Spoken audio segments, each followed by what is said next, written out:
up Thursday night from the Atlanta University Center, the AUC as they call it.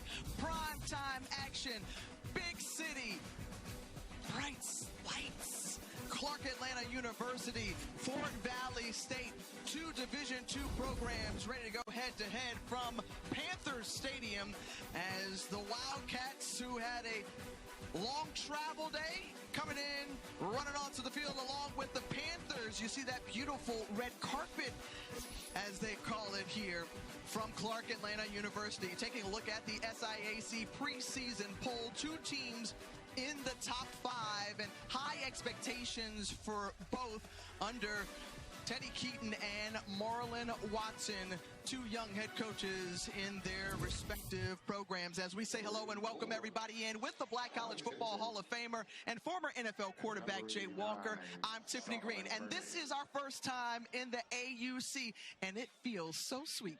I mean, you know, you can't go to an HBCU without understanding what the AUC is.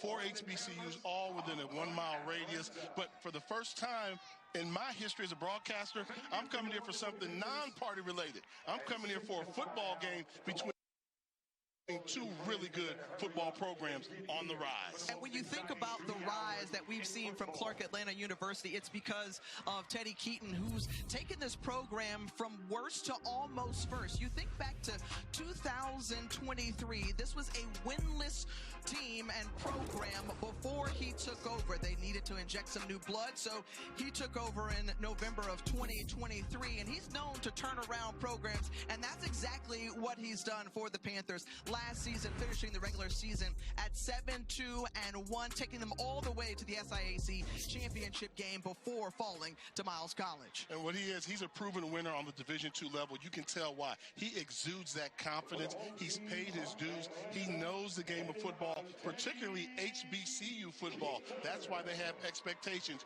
here in Atlanta. You talk about expectations, just nearly 2 hours away from here at Fort Valley. Marlon Watson has some high expectations as well for the Wildcats. Yeah, they need the Wildcats to match his positive energy. This is a guy that thinks anything is possible with his football program. He understands the winning tradition that Fort Valley State has had in the past, and he's looking to keep things going in the right direction as they embark on the 2025 season. This is his first head coaching opportunity, coming over after being an assistant the last couple of years. And here we go underway as Fort Valley won the toss. They deferred, and so Clark on the return. Ronnie West, one of the wide receivers, got out to just inside the 30-yard line, and a first chance that we'll get to see this Clark-Atlanta team coming in at 1-1 on the season. They walked away with a victory last week against Florida Memorial. Zy McDonald, a big part of their success. Graduate student out of Ridgeland, Mississippi. And first pass into the hands of Ronnie West, a low one as he holds it in. You know, one of the things they said about the victory versus Florida Memorial, most people say, well, Florida Memorial is a team that's in the lower division. Well, Florida Memorial is a good team down there in Florida, in the Miami area. So Coach was really impressed with how they persevered in that game, found a way to hold on for the victory. But Zy McDonald's a guy that gets it going from them. The quarterback with the quick release, makes good decisions early, transfer.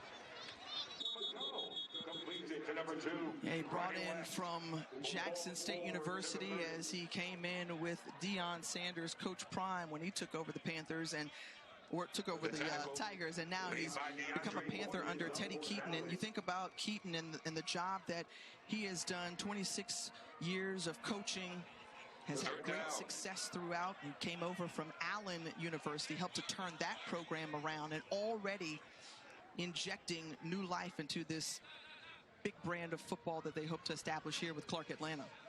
On 3rd and 3, and the pass is incomplete. Darnell Stevens was in the area, or excuse me, Darren Stevens was the intended target. Darnell Stevens, his brother, was in the area, and that's a twin connection, but on opposing sides. Isn't that cool? Yeah, we saw the matchup early. You know, anytime you rarely see identical twins going head-to-head versus each other, cornerback, wide receiver. All week long, they've been talking which brother was going to win the battle. And on the very first try, we see Darnell Stevens with a good break on the ball to force a punt. So Dante Curry will await the punt. Carlos Lopez takes the high snap, gets it off. And Curry from his own 25, little stutter step, cut back, and brought down near the 35, a 10-yard return. So a first chance, we'll get an opportunity to see Fort Valley State. Played in week 0 against a very well-known Valdosta State team and just lost by a field goal, and then went on, West Alabama in week 0 in that Labor Day Classic, and then had a bye week before traveling here to Clark-Atlanta. Don Hudson Jr., first career start at quarterback, the true freshman out of Athens, Georgia, gets the nod here today. And after the pass complete to Jalen Linder, he slips on the turf. And a loss of 2 on the play. And how about that? The first surprise of this game right here, getting into conference play, you want to put your best cards on the table, and they're going with Don Hudson Jr., the true freshman quarterback. As you mentioned, last time they played, they ran the ball a lot. Now they think, hey, you know what? He's our best passer. They talked a lot about him during our meetings, and they plan on coming out and unleashing their weapon. Well, you see him escaping the pressure and finding holes, staying on his feet, picking up the first down as Don Hudson Jr., who they say is a very talented quarterback. 15-yard pickup, enough for the first down. Yeah, he's the son of a coach. So one thing about son of a coach, they know how to escape and when to get rid of the football. So great decision-making there early on by Hudson Jr., found some pressure in the pocket, able to step up, escape, find a lane to run, and picks up a first down. Good start by the freshman from Athens, Georgia. And the toss and going backwards. As great play on defense by the Panthers. That's Curtis Way. Tackle for a loss of 5 yards. Way, the junior out of McDonough, Georgia. And this will be the curious part you'll see, because I'm sure Clark-Atlanta prepared for nothing but stopping the run versus Fort Valley State, because Fort Valley was successful running the ball in their only game of the season. Hudson again, but runs into a couple of gray jerseys. Cameron Dorsey, one of the linebackers for the Panthers, bringing him down. So not the way that the Wildcats want to start on offense, Jay. They want to throw the football, but the offensive line is just not getting the job done. Each time we've seen Hudson Jr. drop back to pass, he's had to elude the pass rush that was coming. So they need to firm up their protection whenever you've got a young quarterback in there, to see if he can do some damage with his arm rather than his legs. Here on 3rd and 20. And they elect to keep it on the ground as they hand it off to Braylon Morgan. And Morgan with a short gain. And that's going to bring up the punting unit. So both teams trying to feel each other out there a little bit. And I think the biggest surprise has been that Fort Valley is elected to go with Don Hudson, the freshman quarterback. And right now, when that happens, you just want a battlefield position early on when you're on the road. Fort Valley State needs to make a good play on special teams to try to pin the Panthers of Clark-Atlanta deep. Elon Hall awaits the snap. He gets the punt away. And Armand Harris just watches it roll and bounce. And it's going to be inside the 10-yard line. So Hall does his job as the punter and pinning the Panthers deep. But the defense for CAU coming through on the opening drive for the Wildcats.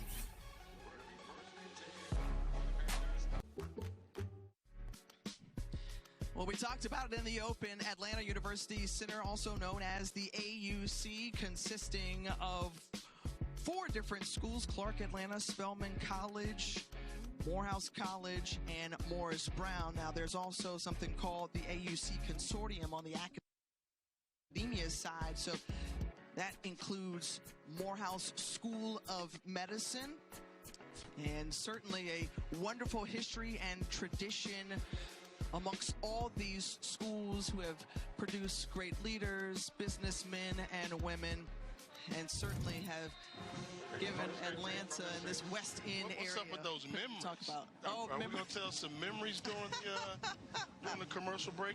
Well, the academic excellence for me is a great memory, and I've got a lot of family here that also is part of the AUC, and taking off on the run after all passes on that 3-and-out, that opening possession for the Panthers. They pick up a first down on the ground after that 14-yard run by Alan Riggins. And they wanted to get Riggins going. They said he's a guy that really runs the outside zone well, so they don't try to run him too much in between the tackles. They look to find lanes that he can bounce to. He's a home run hitter, and they think he can be a difference maker in this game.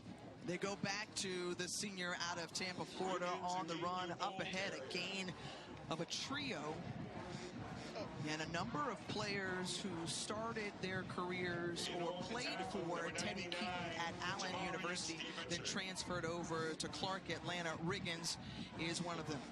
And that's why they had the quick turnaround. I mean, Teddy Keaton had tremendous success when he was there at Allen. Probably got overshadowed a little bit by Benedict, but they brought him down, and with today's college football landscape, the players came with them, and they immediately competed in conference play, and they have high expectations for this upcoming season. We see Zy McDonald taking off, a 3-star high school recruit out of Mississippi. Originally went with Louisiana before transferring. 50-yard touchdown run last week, his first on the ground in a Panther uniform. And they feel like he is the guy to lead them potentially back to another SIAC championship game. High throw, but hauled in as the catch made by Ronnie West. Some of the things we've seen in the passing game, we've seen Zy McDonald go the right place with the football, but the throw accuracy hasn't been there as he misses a throw high, where if you hit the guys in the numbers, they can run, pick up yards after catch. So he's going the right place with the football, just not yet finding the accuracy that he needs.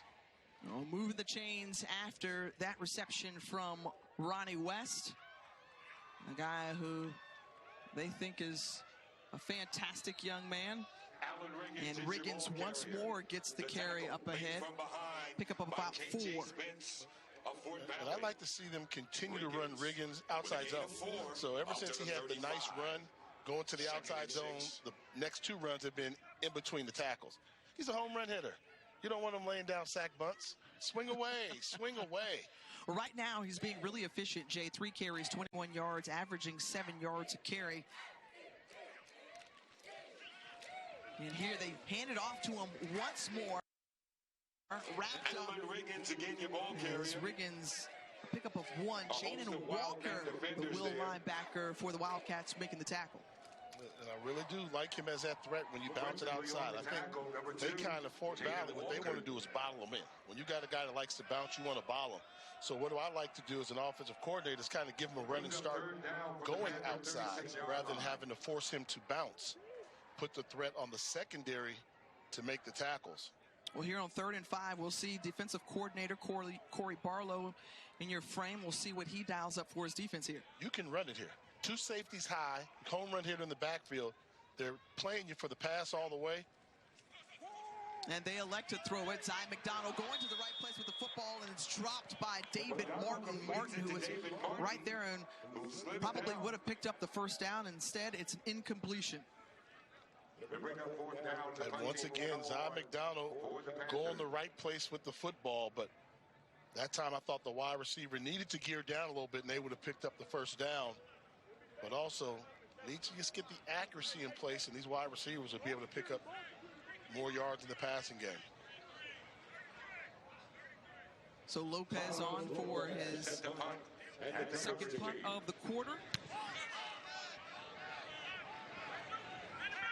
Curry with a man in his space, elects to collect it, stays on his feet. Second punt of the quarter.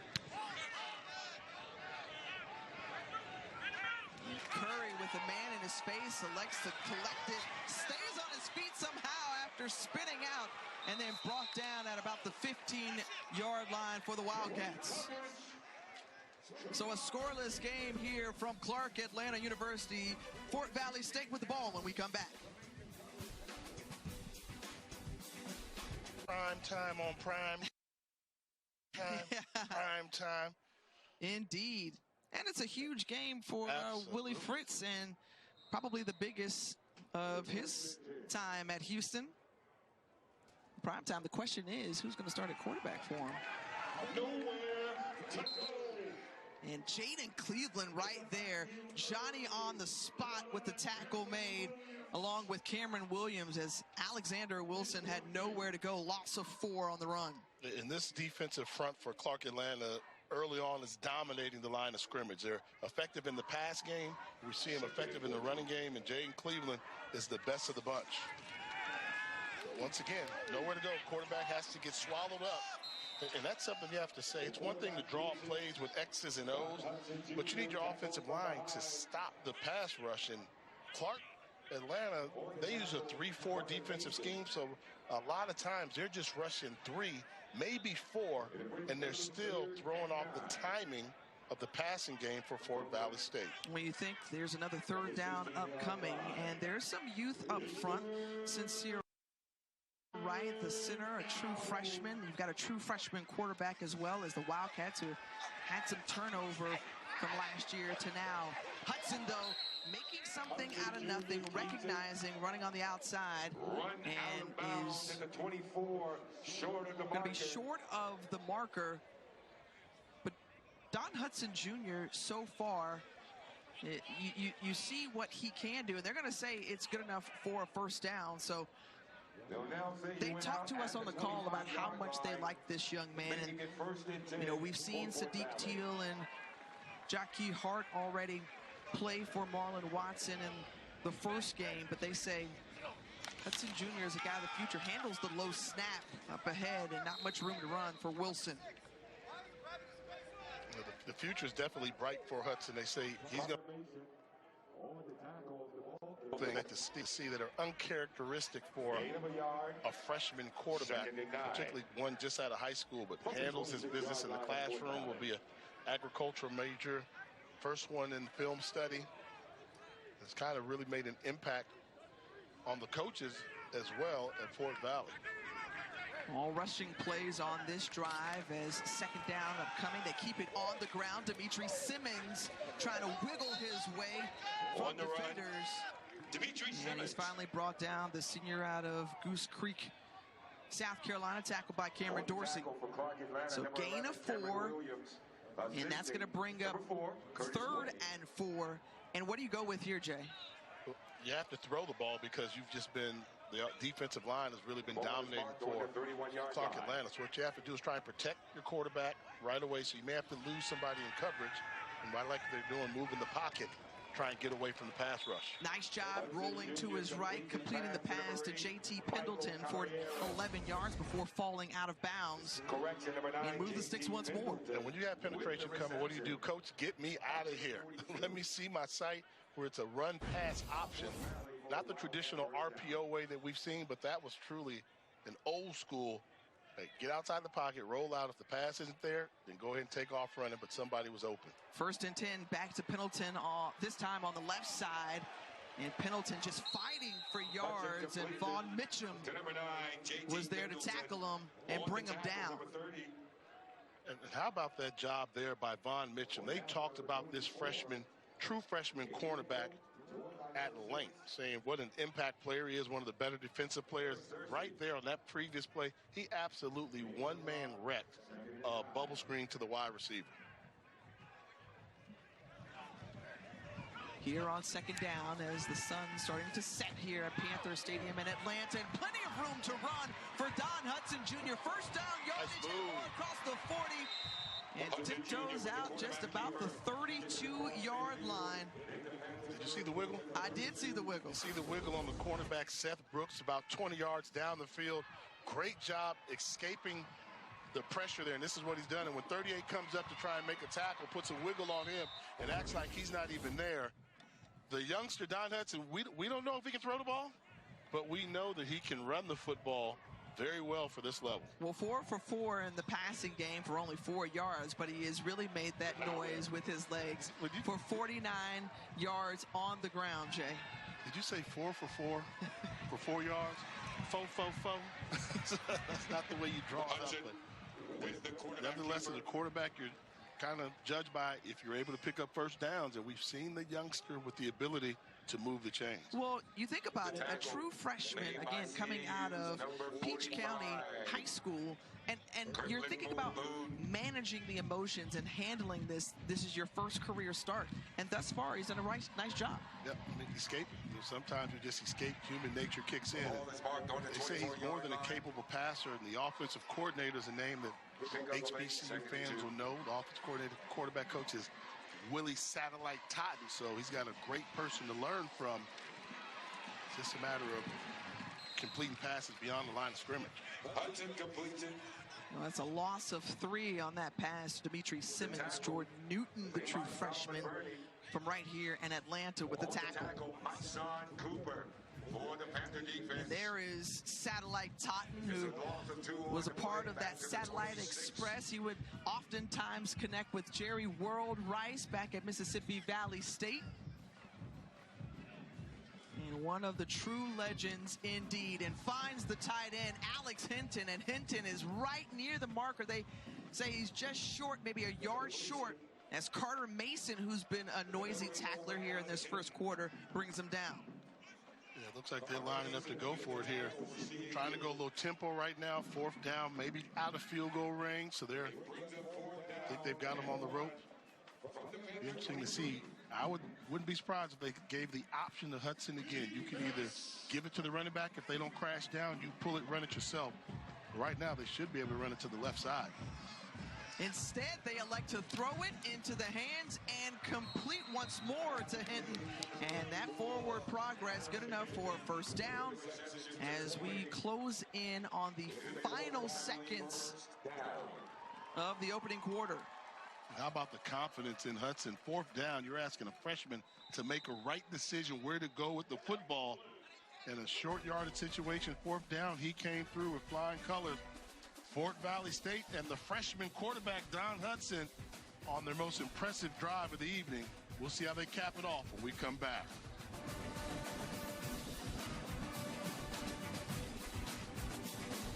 The way your team has come out, defense has played well. Defense played well. We just gave up some, let the quarterback get outside of the box, and offensively, we just got to convert on 3rd down. We got to keep the ball moving. I think we started out a little slow, but I think we're in good shape.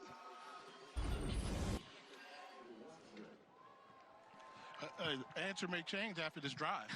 They're in good shape right now. Everybody's in good shape when it's 0-0, but right now a test for this defense. Can they hold Fort Valley to just a field goal attempt or keep the shutout on the board? Well, 13th play of the drive right here. Don Hudson Jr. rolling to his right again. Takes off. And Don Hudson Jr. met Cameron Williams with the tackle, but 9-yard pickup once again, effective with his legs. Yeah, the poor job of tackling. When you've got a quarterback that breaks the pocket for contain, you have to come after him like a heat-seeking missile. And Cameron Williams that time tried to just put a shoulder into Hudson. Hudson bounced off of it, picked up an additional 6 yards. Don't see a sense of urgency when he's rolling out. Maybe that's because the big fella's inside. The D linemen from Clark-Atlanta are tired of chasing him around. On 2nd and 1, and into the hands of the receiver, J.T. Pendleton, and a touchdown. Wildcats on the board first here at Clark-Atlanta's Panther Stadium. If you blitz a quarterback, you better get to him. Because if you don't get to him, he can hurt you. And that time there, Clark-Atlanta elected to blitz and bring the inside linebacker, Carter Mason, and you're going to see the crossing route just replaced where the blitzing linebacker came from. And after that, it's all a good job of getting into the end zone by J.T. Pendleton, helping out his freshman quarterback for the touchdown. First career passing touchdown for Don Hudson Jr. The extra point is up and through. And how about it, the first of the season for J.T. Pendleton. And they were doing good so far until the Wildcats got on the board. They've got a 7 More than 7 minutes taken off the clock. Fort Valley State gets into the end zone on the J.T. Pendleton touchdown catch. And going back to that last play, Jay, what did you see? Well, let's identify number 30, Cameron Dorsey. Once you identify him as the Mike backer, if he comes as a quarterback, you're responsible for him. You have to get away from him or get rid of the football. Good identification. J.T. Pendleton replaces where the blitzing linebacker came from. That's how you attack a blitzing defense. Replace where the blitzers come from, see them, identify, and go out and have at it. Well, Jay, the lights starting to stir up here at Panther Stadium. First night game in a long time. And let's see how Clark-Atlanta is able to respond on the kickoff return. And still running. Nelson brought down finally, but right now, all the momentum seems to be flowing with Fort Valley State. Can they snatch it away here for the Panthers when they come back? So you can keep an eye on how they're using it. Atlanta University was founded in 1865, Clark College in 1869. They became one as Clark-Atlanta University in 1988. And certainly they offer a number of great academic programs here, but just happening recently on campus, the Robert H. Bob Bell Center for Innovation and Entrepreneurial Development, and a number of wonderful alumni have come out of here. James Weldon Johnson, Pinky Cole, Bomani Jones. Can I give a shout out to my homeboy? One of my best friends from high school went there, Ed Nealon. So give a shout out to my man. My man Big Ed went to Clark-Atlanta, so turn me on to it. I used to have to come see him out here during spring break. So I got you. And as you mentioned, Kenyon Barris, Blackish, probably one of the more popular folks there. Were you surprised to find out Bomani Jones went to Clark? I was. I know he's repped before, but I just didn't place Clark-Atlanta. But, you know, I know he's definitely proud. And right now he's looking for his Panthers to try to strike back here. Big pass there to Ronnie West. Overthrows him. It's incomplete and now brings up 3rd and 3. And this is where we need to see the Clark-Atlanta offense try to show some signs of life as they go downfield trying to get the passing game going. Questionable whether or not it was a pass interference or not on the hip there. Oh, Keon Thrillkill got a piece of the jersey of Ronnie West. No call there. Ty McDonald, do what you saw the quarterback on the other side of the field do. 3rd down, if it's not there, take off and run. McDonald's more than a capable runner. Until they can get things going in the passing game, don't be afraid to call your number. Well, he escapes one rusher and almost intercepted through the hands, or at least touched one of the defenders. And Jaden Walker got a little tip on that. Thrillkill once again in the action. A number of hands just active, and defensively you make the hold if you're the Wildcats. You feel good about that if you're Corey Barlow's group. Absolutely. Quarterback retreating in the pocket. You almost had an opportunity for an interception. 3 and out, give a chance to get your offense back on the field. As Fort Valley with an opportunity to take control of this game early.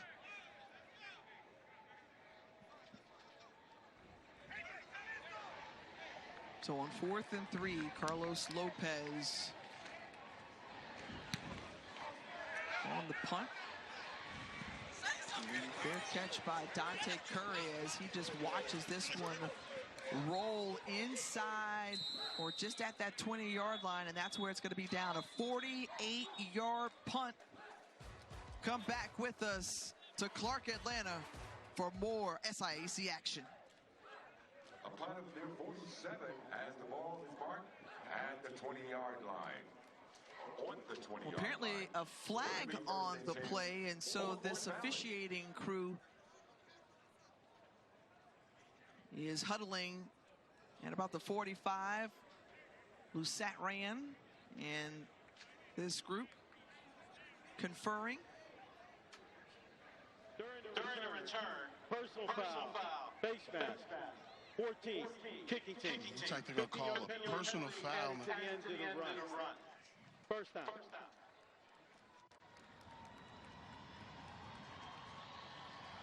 And now we'll officially step aside here now that we've gotten that clarification with 12:39 remaining in the second quarter.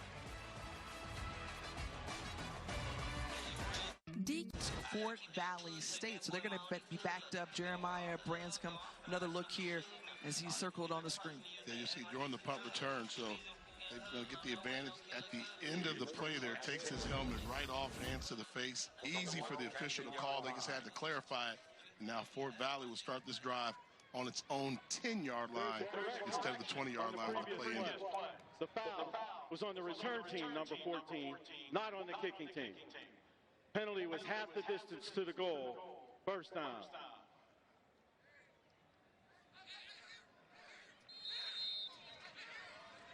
So now, starting from their own 10-yard line, Don Hudson Jr. making his first collegiate start, goes into the end zone on the snap, and he has to... Now, where's the flag? Where is it? It's a safety. Oh, this is going to be interesting because Clark-Atlanta jumped offside, and the center was trying to catch them in the neutral zone and snap the ball, but it was a low snap that went to the end zone. And I do not see the officials conferring as if, did you see something? So this would be interesting. Division II does allow replay now. Is this a reviewable play? I don't believe so. But they're in the neutral zone, and the ball was snapped trying to catch them. But none of the line judges threw their official. And I think Clark-Atlanta is going to benefit from this. I mean, clearly in that neutral zone. I think that was that Jaden Cleveland that was in the neutral zone, or was it Braylon Morris, 58? Either way, taking advantage of it. No flag on the play. Cameron Williams pumped up after that. Remember Sincere Wright, the true freshman center, with that low snap to Hudson Jr. and Clark-Atlanta on the board with safety. And we'll get the ball again. We'll get the ball. And that's just a tough break because, you know, Sincere Wright, the center, is taught when he jump in the neutral zone, snap it. Now, he should have made a better snap. Don't dribble it. But you want him to do the right thing, which is to snap the ball, but also just unfortunate luck for Fort Valley State.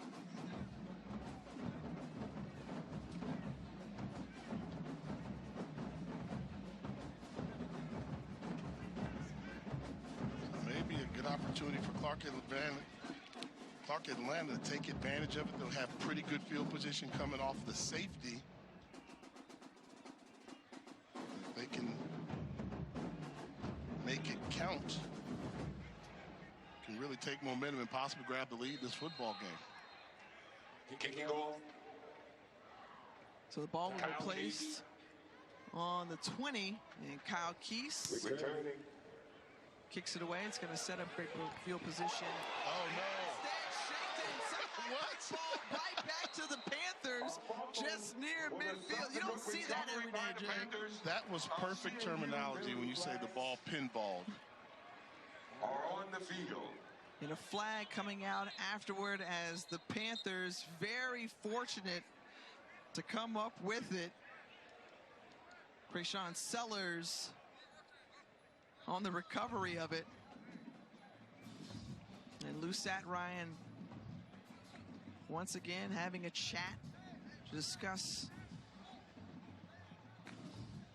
that last play.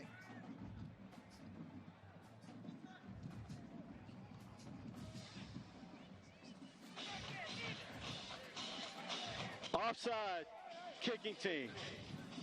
5-yard penalty added to the end of the run. First down.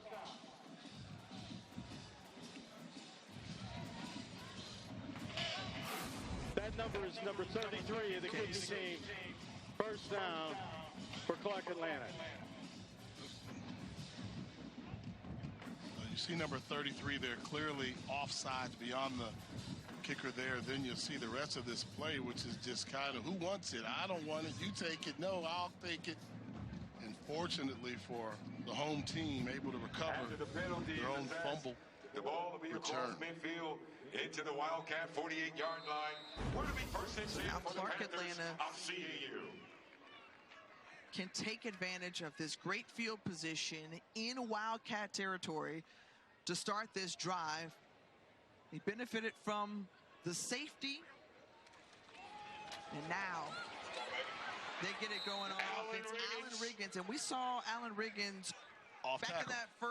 in that first quarter, have success off tackle running. I mean, where was that run right there? Off tackle. So they try to force him to run inside, but he's a very effective off tackle runner. Like to see him use more of that. Number 20. Good job there, trying to show his versatility. Running in between the guard and the center rather than off tackle. But now we're starting to see Riggins make an impact on this game like we saw, as you mentioned earlier in the first quarter. Well, Marvin Cunningham, the offensive coordinator, now moving with pace and quickly again trying to get this thing moving. The pass incomplete to David Martin, or excuse me, the catch is made by David Martin. A gain of 6. One thing I've seen about David Martin, he can fly, but he's got one speed. He has trouble hitting on the brakes. So anytime he stops, he's going so fast, he doesn't gather his momentum. He ends up slipping and falling on the ground. That was one there where the ball wasn't necessarily that low, but with him sliding, not able to make the catch and come out of the break. So a veteran wide receiver core, they're going to try to get to him a little bit more. Zy McDonald back in the pocket, and a flag, and the play whistle dead, and it's going to be a false start.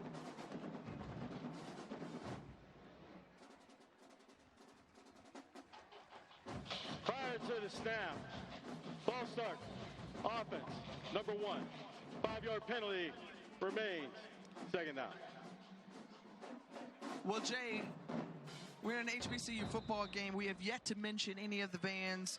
Fort Valley State Blue Machine, their drum corps, their drum line, playing right now, maybe affecting things for Clark-Atlanta, always trying to gain some form of advantage, but they made the trip with the team. And something to take a note with both bands here. This is a one-sided stadium, so clearly advantages to student section and not in a big run. That's Jalen Samuels. Samuels, the first time we've called his name, the graduate out of Snellville, with a gain of 13. Fresh set of downs after this run from Samuels. And they've utilized the inside running game. You think they're going to bring in the bigger back to force it inside, but he also shows some versatility and ability to bounce to the outside as well. And another self-inflicted penalty by Clark-Atlanta on their offensive line, jumping off sides. Number 76, 5-yard penalty remains, second down. And that one going against the left guard, Sean Davis, and Teddy Keaton will... Still first down. I was going to say, they need to get the chain gangs together. I thought they had a first down. It'd be 1st and 15 again. Right now you see Fort Valley State starting to bring the safeties down close to the box for some run help, leaving them vulnerable on the outside with one-on-one pass coverage. McDonald with the pass, complete to Armand Harris. The D2 All-American, and they want to get him going. Nice connection as Thrill Kill runs him out of bounds. And the safety didn't help them there. They played one high coverage there, and it was so obvious to see that the outside cornerback is going to have to give up a lot of cushion. Good recognition by McDonald, who continues to go the right place with the football. If he makes accurate throws, the wide receivers can pick up yards after the catch like we saw in that play. Well, Harris in the last meeting with these two last year had 3 touchdowns. They look to go to him again. Good pass deflection there by Thrill Kill. As Harris had one-on-one coverage with him, and Thrill Kill the pass breakup. Put some more touch on it, get it out in front. This would have been a touchdown. This is an all-out blitz. He recognizes it. Get that ball over the top. There's nobody to help. But once again, McDonald going the right place with the football. But just the accuracy of the throws has not been there, but I absolutely love his decision-making with the football. First third down of this drive. They're 1 for 4 this evening. On 3rd and 3, McDonald looking to the back of the end zone, and it's caught. Ronnie West with a touchdown score and a little jig afterward. One of the beauties you can have as an offensive coordinator when your quarterback is going the right place with the football, you just put it in his hand. I'm going to call the play. I know he's not going to turn the football over, and that's exactly what Zy McDonald did. Went to his first read, saw it wasn't there, bought some time to extend the play, and able to throw a touchdown strike, but it's the recognition of what the defense is doing that is impressing me by Zy McDonald, able to pick apart this Fort Valley defense. And Lopez on to attempt the extra point. It is up and through. Well, last week, Ronnie West and Zy McDonald connected for a touchdown of 33 yards. This time, it's of the 13-yard variety, and the Panthers take their first lead of the game. Of Clark-Atlanta, taking a look at the mighty marching Panthers led by Dr. Torrey Goodson, and things just continuing to build for the Panthers as Zy McDonald on that last drive, 3 of 4, 31 yards, and that touchdown score to Ronnie West. You know what I like? Like, they're building a culture here. You know, this is a night game. They haven't had one in a long time. They're on national TV, but I'm starting to see the ambiance. The AUC is becoming more than just a place where you hang out. The football games matter. People on top of the hill watching the game here in the stadium, the fans, the students coming out. As Braylon Morgan on the return, wrapped up and brought down, swung out of bounds at about the 25. Well, here's our laundry that comes out onto the field. And we have seen a good bit of this. During the return, personal foul, face mask, number 37 of the kicking team. 15-yard penalty will be added to the end of the run. First down. It'd be an upset if Florida won that game, but I think you almost have to say some style points count. If they go in there and they lose badly, it's ugly. You know, I think the Gator fans can take a respectable loss, no such thing really, but if it's bad, then, you know, crazier things have happened. Well, they're sticking with the freshman quarterback, Don Hudson Jr., who's 8 of 8 so far, and this is what he's done more of and had his best success with tonight, running the football. And they're going to give him a first down on that carry after that 7-yard run, but he has been effective with his legs. 63 yards on the ground. Yeah, effective running the football, but as you mentioned earlier, they mentioned he can throw it. They loved his decision-making in the passing game, but can't fault him. The offensive line has just struggled. He cannot find a clean pocket. Once again, just plays like that. There's always guys coming off the edge. That last play was Eric Searcy, the stand-up linebacker, number 6, with a free hit in the backfield, and the Fort Valley runner doing their best job just to get back to the line of scrimmage. Guys up front have to get it done for Fort Valley. They're not taking care of protecting the quarterback or the running backs. Well, Hudson had a little time, again scrambling once more. Flag comes out in the midst of the play. As Curtis Way, his helmet came off after making that tackle on Hudson Jr. That flag came out way before the end of the play. For sure, but he looks to be shaken up as well. Holding, offense, number 53. 10-yard penalty from the previous spot. Remains second down. And Jay, like you said, the offensive line has to step up, help protecting. It's been a little bumpy start for the center Sincere Wright, who was the guilty party there in that hold. Tough break there from the center. And you have to say this, you know, the officials know that Tiffany Green is in the building, so they're calling a little tight. They want you to say their name.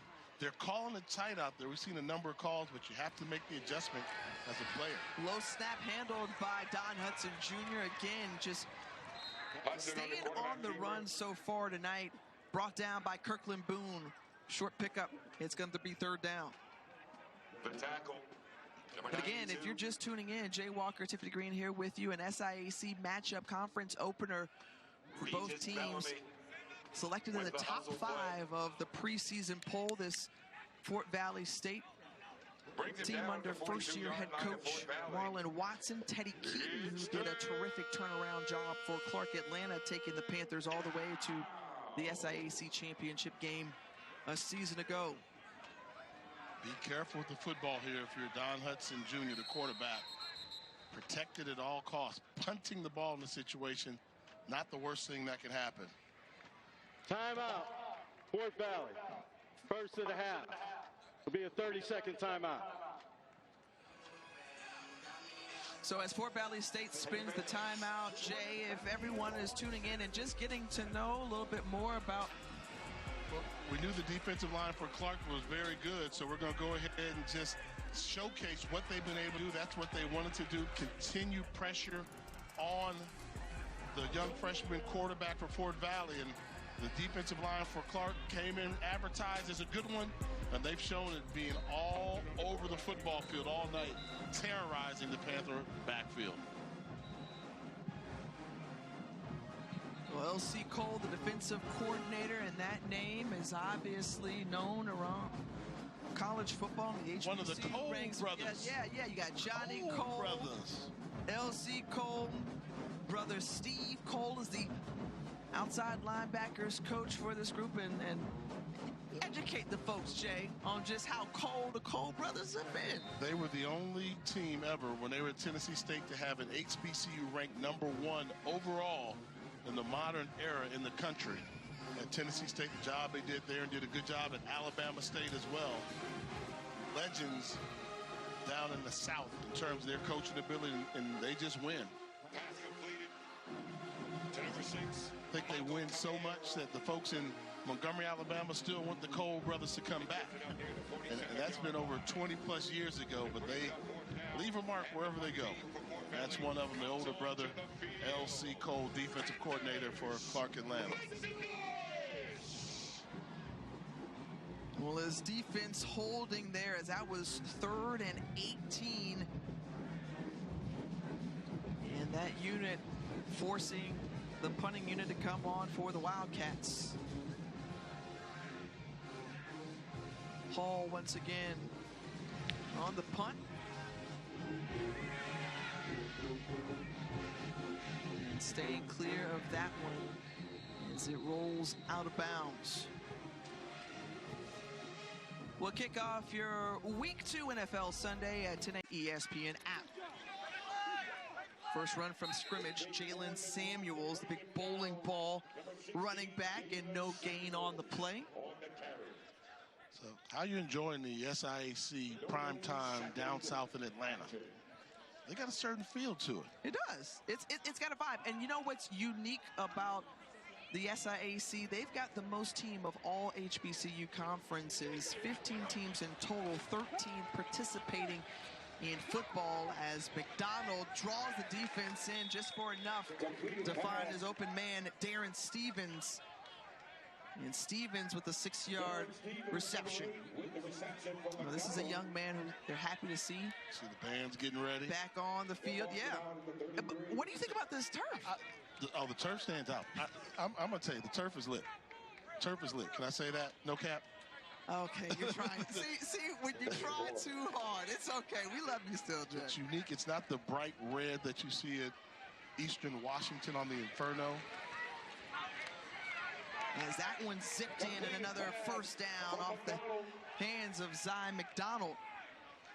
Starting to see a little hurry-up offense here from Clark-Atlanta. I'm continuing to be impressed by Zy McDonald, where he's going with the football. McDonald, as you stated all night, Jay, making the right reads here, electing to keep it on the ground. Alan Riggins with nowhere to go and driven back a yard.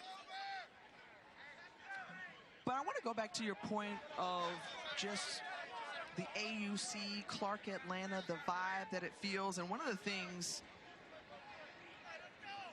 Mr. Marion Stevenson, slow to get up, that Teddy Keaton, the head coach for the Panthers, said, hey, look, there's no bigger brand in America than the schools in the AUC on the Division II level.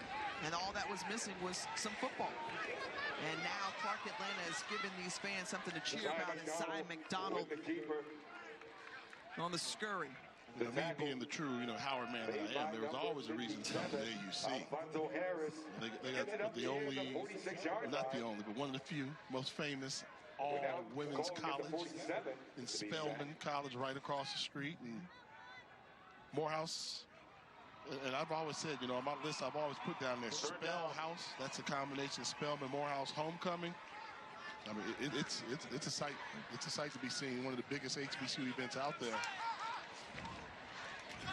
And as a player, you like that, but you also want them to come out and get this. Come check out the football game. The party starts. The football team can help enhance the party, enhance the bands, and really impressed with the job they've done here at Clark. Yeah, I think the competitive spirit. We've got a competitive football team. Creates that great atmosphere as you're talking about. And here on 4th and 1 at the 50-yard line, going for it, but instead it's whistled. This is the 2-minute timeout. Before the play got timeout, because the 2-minute timeout is here, so they tried to get it off in time, could not. And they'll have an opportunity to think it over. And 4th and 1, a big one coming back for Clark-Atlanta when we return. Atlanta, and a important 4th and 1 upcoming. 9 unanswered points scored by the Panthers under the glow of the lights here at Panther Stadium. First time in a long time they've had a night game conference opener for these two teams, and Clark-Atlanta they're gonna give it to is gonna get it because Fort Valley jumped off sides. Both teams pushing it. Initially, the linebackers came up running, trying to time up the snap, but then I think the D lineman followed after that. I didn't see anybody on the offensive line clearly move. Prior to the snap, offside with contact. Defense number 99. 5-yard penalty will result in a first down. You heard our head referee. It's a Panthers first. Good job. That's a really good job on the offensive line of Clark-Atlanta, staying in there with a lot of moving bodies in front of them to get the first down penalty, to get the penalty to get the first down. So Stevenson runs to the sideline, and it's McDonald, 1st and 10 across the middle, pass complete. Ronnie West, who has been the guy tonight, already caught a touchdown and a 19-yard gain. Good job of throwing the fastball for a strike by Zy McDonald. Off this little drop back action, quick release, get rid of it, and we've seen him attack the defense and sound like a broken record. He's going the right place with the football. This is how you play the quarterback position. Had some trouble early in the game with the accuracy of his throws, but the coaches realized he was making the right decisions, and that's continued to play out better and better here at the end of this first half. So 10 of 15 for 77 yards and a touchdown for Zy McDonald.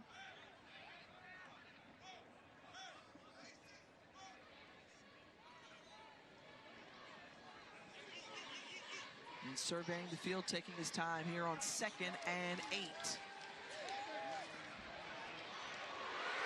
Tough throw across the field, and the catch is made. David Martin is able to haul it in, the senior out of Detroit, Michigan, for an 18-yard reception. Attacking the safety high route, doing an out route, able to turn around the defensive back. Nice throw in the location, and one-on-one, slot receiver versus safety. That's the right place to go with the football. Inside the red zone, ball on the Fort Valley 6-yard line, and the Panthers look to push it in again, and they're able to do so. Alan Riggins powers it home from 6 yards out. First touchdown of the season for the senior out of Tampa, Florida, and extending the lead for the Panthers.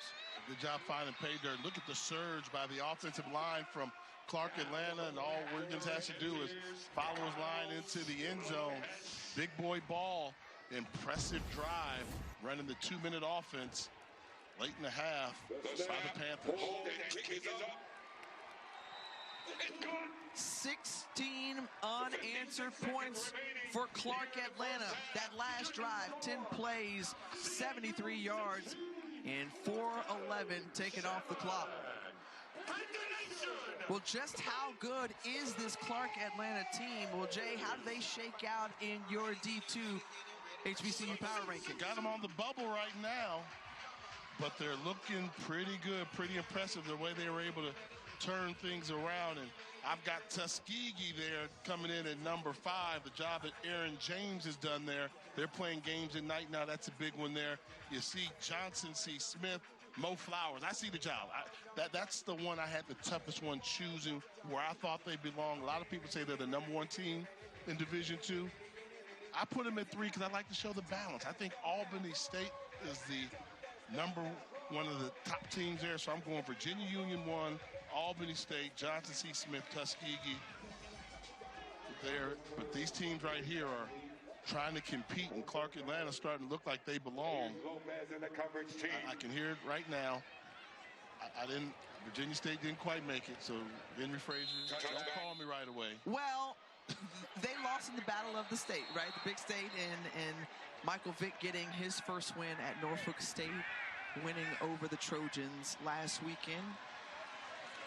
And certainly the Royal Court, among others here, cheering on Clark-Atlanta. You know, I love to shout out the Royal Court and all the things that help to make I would have called them a wonderful experience. What's the difference in the homecoming court and the Royal Court? Does the Royal Court serve as homecoming serves throughout the year. They are like ambassadors of the university. They are front-facing. But when you go to recruitment fairs, when you're here at what's the homecoming court for? That's like high school. You don't do homecoming courts. This one court. Nice juke move by Braylon Morgan, and Morgan still on his feet, cutting across the field, and a gain of a dozen. So under a minute to go, and Fort Valley State wanting to put some points on the board. Remember, they get the ball back to start the second half. A good opportunity for the young freshman quarterback to operate in the 2-minute offense with a little pep in the step, forcing him to throw the ball downfield, which is not what they've done a lot of. I get a timeout right now because don't worry about the first down. You need the timeout. See, too much time is ticking. When he's short right there, you're losing 10 seconds almost. You have to know ahead of time. If we don't pick it up, we're going to call the timeout. They finally elect to spin the timeout, but a lot of seconds first and a half ticked off the clock in the process of making that call, Jay. I mean, that's what I always say. You know, you get the time management, and as a coach, you take it on yourself. You have to know. You know, down a distance where somebody is tackled or not. I thought reset the they were a little bit late. 23 seconds. 2-3, 23 seconds. Thank you. And this could be big because pick up a couple more first downs, give yourself an opportunity to steal 3 points. There's a difference between a 9-point lead and having that 6-point lead in the matter of it being 2 scores versus 1 score. So you have to manage this wisely if you're head coach Marlon Watson for Fort Valley State. He's got 1 timeout remaining, and Jay, they need to find a way to try to get to the 23-yard line. That's in the range of Kyle Keese, their sophomore kicker. 23 seconds in college football can go a long way because the clock will stop when you get a first down. Having to scramble out of bounds is Don Hudson Jr. run out by Cameron Williams, but a first down picked up, and so 16 seconds remaining. Clock stop. And that's why I don't think they're on the same page. It was 2nd and 1, right? As a quarterback, it's 2nd and 1. I don't have to run out of bounds because once I run and pick up the first down, the clock's going to stop while they reset the clock. He kind of ran to the sideline thinking, oh, I want to stop the clock. He'll learn these things as you go along, but I think you need the coaching staff to guide you along as well. Throw it. You got to throw the ball. You're not going to be able to run down the field in enough time to do it. So we're seeing wide receivers that are running 15-yard comebacks.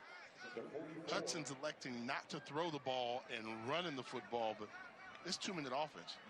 Everybody sees you. You can't run for chunks of yardage.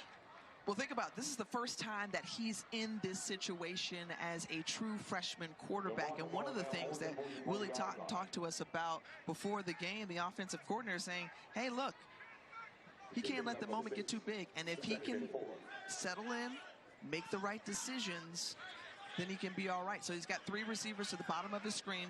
Where does he go? Hold the safety number 40 now. Hold number 40 in the middle field. Instead, the big shot, the big boom from behind. The ball comes out. But how about the defensive effort of Carter Mason? Mason was the disruptor there with the sack and the oomph that he felt. And the ball goes to Clark with 3 seconds left. And put that on the young quarterback, not recognizing that the blitz was coming. You have to realize. Rolling on the field. They brought him with an old cornerback blitz. First down, Clark-Atlanta.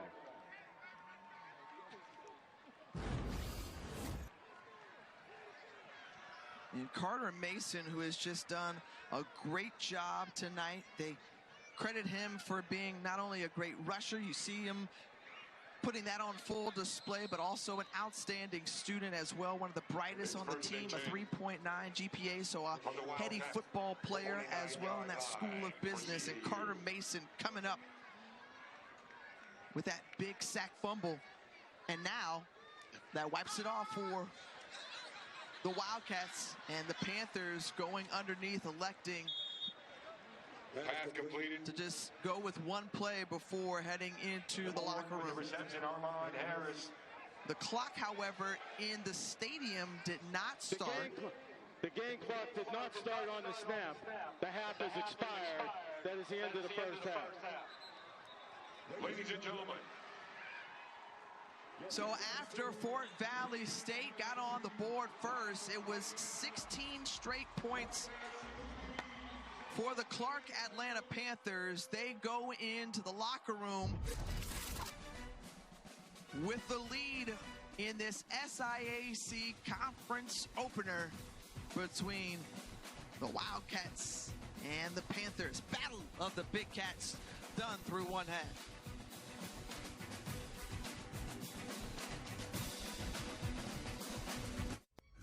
It's first responders and armed forces night at Clark-Atlanta University. They've got a 16-7 advantage over Fort Valley State. SIAC primetime action Thursday night coming your way as we welcome you back inside. Jay Walker along with Tiffany Green. And for those of you who are not familiar with Division II HBC football or SIAC, Jay, what did they see in that first half that you think they learned about these groups? Conference play. These teams play hard. There's a pageantry. They're building something special down here in Atlanta. They're in prime time right now. The players show that they lay it all on the line. But one thing we did learn, we came into this game thinking the Clark-Atlanta defensive line was going to be a key in this game, and they did not disappoint at all. Well, Fort Valley State, who had a 7-0 advantage, and then this happened at about 12 minutes in the second quarter. Things changed from there. Fort Valley was in control, up 7-0, an opportunity to increase their lead, but then the Clark-Atlanta defense took over, and Zy McDonald made his impact felt in this game. He got hotter as the quarter went on, as the half went on. He was throwing absolute dimes going into the half. His offense came out. They scored 16 unanswered points and took momentum in this football game. He went 7 for 7 into the locker room. Alan Riggins obviously capping it off. 16 unanswered points for the Panthers as they have the lead. And as you look at the first half stats, I mean, it's in favor, obviously, of the Panthers, but what do you key on here, Jay?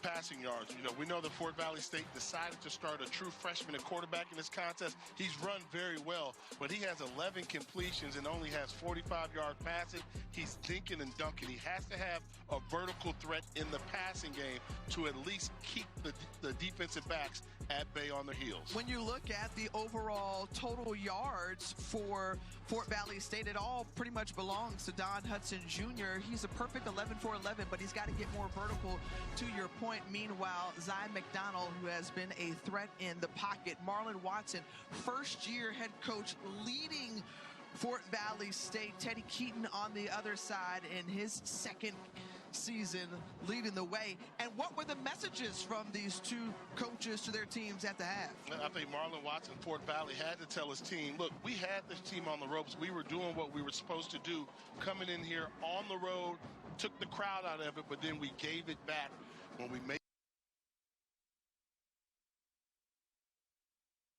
your Clark-Atlanta head coach, Teddy Keaton. You know what you say? Hey, we took their best blow.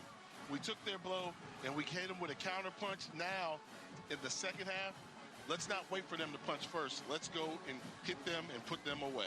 Well, let's see if that defense can set the tone for Teddy Keaton's crew, because Fort Valley State gets the ball to start the second half. This crew who came in about an hour and 45 minutes south of here in Fort Valley, closer to Macon, Georgia, and Braylon Morgan here on the return. And Morgan with some space, a little juke, and he's tackled at his own 23-yard line. And that's part of Division II football, Tiff. You know, how long did it take him to get here? They got here about an hour and a half before kickoff because they got stuck in some traffic. Yeah, not only stuck in some traffic, there was a lockdown on campus here at Clark-Atlanta and the AUC earlier today. That was lifted at about 2 o'clock, so they were pitted to leave a little bit later than normal. So you get in 5:20. That's not a lot of turnaround time as a football player to get yourself ready for a 7 o'clock kick.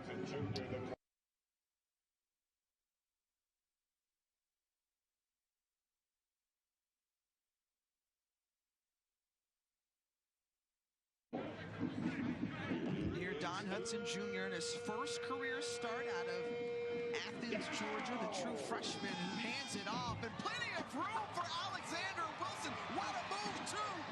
And tripped up and brought down finally, but what a run by Wilson. 25-yard pickup, and David Pope with a critical tackle. I've been waiting to say this all day. Hercules, Hercules, Hercules. They nickname him Hercules because he's a brick wall weight room warrior, showing you some ability and some speed to get upfield in a hurry. And an open man, and finding his receiver, that's JT Pendleton. And Pendleton with the catch. Another big game of 20-plus yards, that one for 24. I would get up to the line of scrimmage and snap that in a hurry, because I'm not so sure that ball didn't hit the ground. That was a little bit of a duck that was dying rapidly, and this would be a great job of getting underneath the ball with that slide there. Ooh. And they get it off in time, and Wilson runs the play, so they're not able to go back and review it. Heads up play by the Wildcats. And again, in conversation before the game with Willie Satellite Totten, the former great quarterback from Mississippi Valley State, he wanted to give Don Hudson Jr. opportunities to take shots down the field, and we see them being more aggressive coming out of the locker room, out of the outstretched hands of Jalen Linder in the end zone. They have him set up where they think everything's going to be short. So if you're thinking everything's going to be a short pass, defensive backs tend to look in the backfield. And they had an open wide receiver there, but not enough air on that throw as Hudson becomes a better passer. He'll learn to put some air on the ball so the wide receiver can run underneath and help him. First incompletion of the night for Hudson here on 3rd and 8. He's got time, looking to the end zone once again. This time the strike, and into the hands of JT Pendleton. Pendleton with his second TD of the night. And what a way to come out of the half on this opening drive and putting it into the end zone from 19 yards out. I just knew he was going to take off and run there, but he saw something better behind him deep in the secondary as Pendleton comes across the formation to help out his young quarterback for the touchdown score. What a great job to come out of the locker room on the opening drive by Fort Valley State. In a 2-point ball game, but Don Hudson Jr. 2 career TDs, both going to JT Pendleton, and the Wildcats coming out with a big roar here to start the third quarter.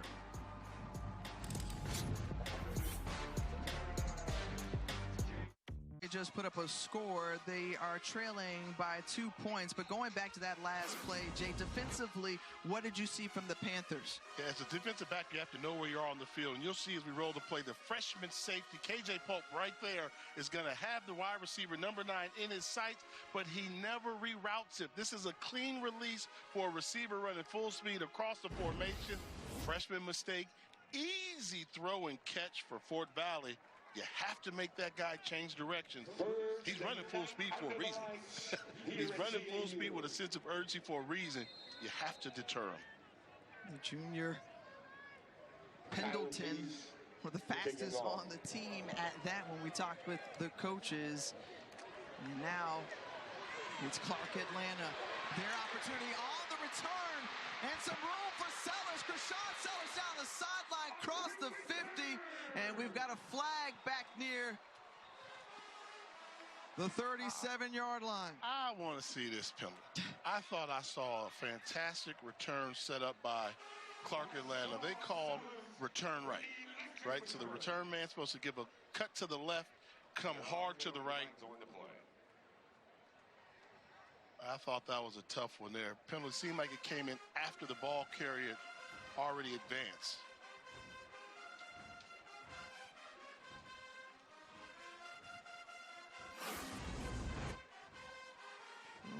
Unable to hear Lou Sat Ryan, but you see a hold against Clark-Atlanta, and there it is.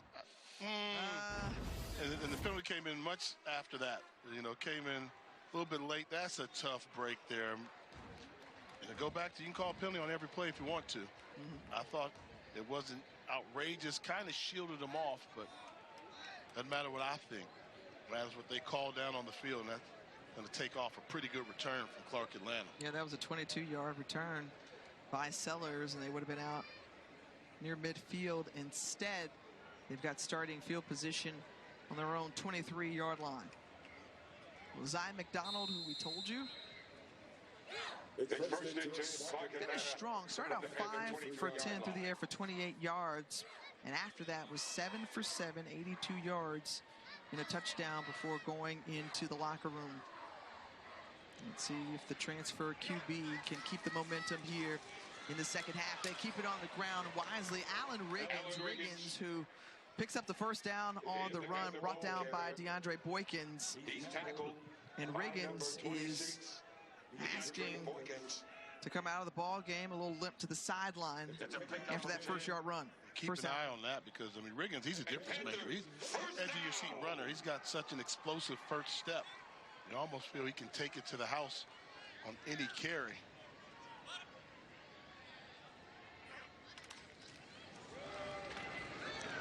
Number 16 on the carry with Jalen Samuels. Samuels, the D2 transfer for sure. He just falls forward. Alfonso Harris Jr. on the tackle. Samuels is 5'10", 230 pounds. Bowling ball, big boy. So you're almost better off keeping Riggins in the game because you know when Samuels gets the ball, there's going to be some bruising taking place. And Harris just was not expecting that pass. Quickly out the hands of McDonald, so the incompletion brings up 3rd and 7.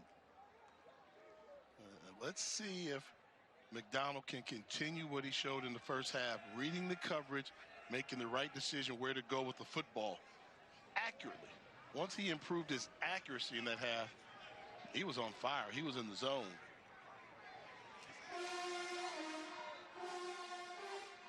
Alfonso Harris and that defensive unit looking on for the Wildcats, ready to get after McDonald.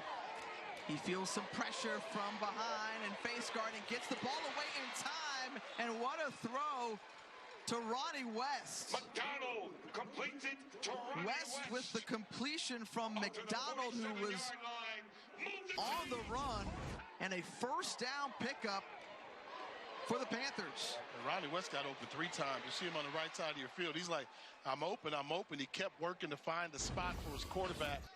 And finally, McDonald able to recognize that he was open and give him the ball for the first down. 7 catches tonight for 61 yards for Ronnie West to go along with a touchdown. McDonald quickly out of his hands. And the pass is incomplete to David Martin. What did I tell you about Dave Martin? He got 1 gear. He doesn't hit the brakes. He comes out fast, so you almost have to hit him in stride. If he can learn to gather his feet underneath him, you know, he could become an effective weapon, but he's very quick. He gets open quickly, but he doesn't gear down. Makes it a difficult target to throw to as a quarterback.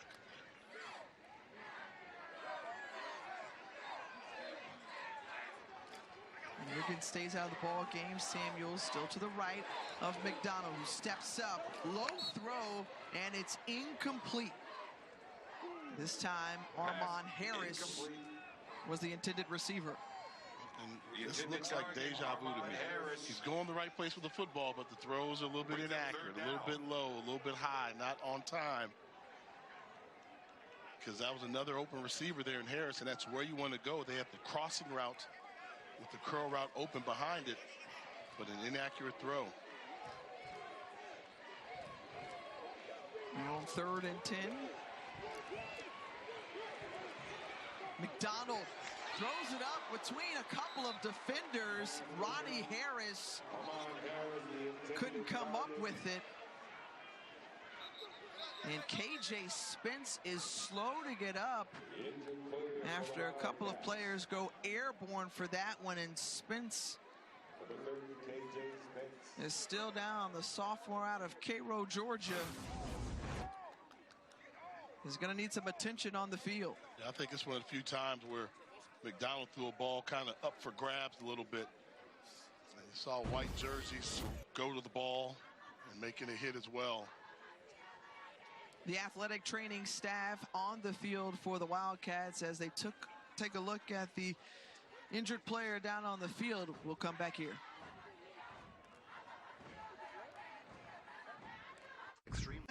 Wildcats versus the Panthers. Battle of the Big Cats here from Atlanta. Jay Walk. Are the Panthers always black? Yeah. I mean, they're Panthers in the wild that aren't. Panthers I mean, don't I always think have to be black. I think I've only seen black Panthers. I mean, I'm from Florida, and we got Florida Panthers, and there's white, so that's what I typically see.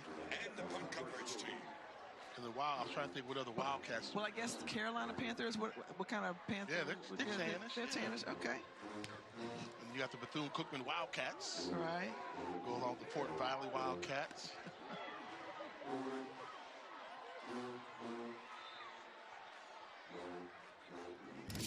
Well, speaking of the Fort Valley State University Wildcats, founded in 1895, and they happen to like, you know, agriculture, also a really terrific veterinary technology program, the only 4-year program like that in the state of Georgia. How about a Pro Football Hall of Famer and Rayfield Wright, Craig Lloyd as well, yeah. Tyrone Poole, Catherine Hardy, an Olympian, Joanne Robinson, the mother of the Montgomery bus boycott movement, and Jay, I mean, 2 gold jackets. I mean, say no more right there, right? 2 gold jackets. Like I said, they've been winning for a while down there in Fort Valley. Tyrone Poole, of course, came out around my era in the mid-90s. But I always appreciate just Did Eddie Anderson know this history. as well? I know I'm throwing back and somebody correct me online or whatever, but take it off again, Don Hudson Jr. And again, that's where he has hurt the Panthers tonight. We thought we'd see more of his arm. Instead, a 10-yard rush. He's closing in on the century mark on the ground. He's got 95 yards. Oh, sorry, 77 rushing yards, 95 yards through the air.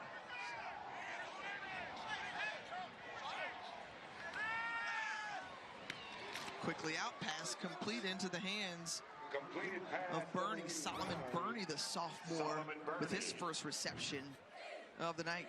And I'm a little curious what D coordinator L.C. Cole is thinking about for Clark-Atlanta defensively.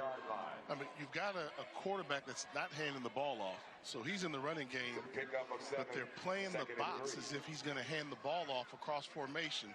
So many bodies on the right, he's leaving it wide open on the left. Another scamper there. Hudson Jr. keeps it up to Short the yard 41. pickup for Hudson Jr. What One now. more will we see from Willie Totten's offense? We saw him take a couple of shots in that last possession. Will he have an opportunity here to try to go a little bit more vertical? Right now, you got to pick up 1 yard. They keep it on the ground wisely, and Dimitri Simmons picks up the first down. And now with a fresh set of downs, how do you build confidence in your young quarterback? The short throws, but you know, sometimes you have to simplify it. Say we're going to give you a curl with a flat and just read it 1-2, and if that's there, then do what you've been doing. Take off, but I would balance out the formation. So right now he's either reading single receiver side, which is at the bottom of your screen, but the trip stuff up top, that's too much for him to read. So he's going to take off and run. The moment he gets a flash, he's going to take off and run. So what you have to do is go balance formation, 2-by-2 formation, where you got two-man routes on either side of the field. Pick a side, go with it, then take off. But he hasn't shown that he feels comfortable throwing to the trips formation. And I understand schematically why you do it, because the defense has to show their hand. But see, I like this look they're going to right now when 2-by-2 formation, quarterback can pick a side or take off. Quickly out of his hands to their right side. Braylon Morgan has it. And up ahead. Number 4, Braylon Morgan. And it's going to bring up 3rd and 3. And they are clearly setting them up for a double move at some point. You keep taking the quick passes. And once they bait, I'm pretty sure Satellite Totten is setting them up for some type of double move off a slant go or a hitch go route. Mark it 3rd and 4 here. And they keep it on the ground and nowhere to run. And some laundry comes out on the near side. Yeah, I thought I saw a face mask on the runner. That would help out Fort Valley if that's the case. And if it is, then number 12 will be able to stay in the game. Simmons, the running back.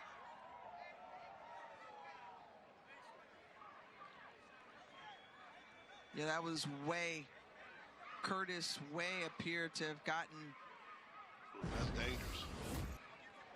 his hands to the face of Dimitri Simmons. So the flag aids Fort Valley, as you mentioned, Jay. And they march the ball down to the 36-yard line The penalty, the ball is down on the of the 36, Panthers. 1st and 10 Wildcats.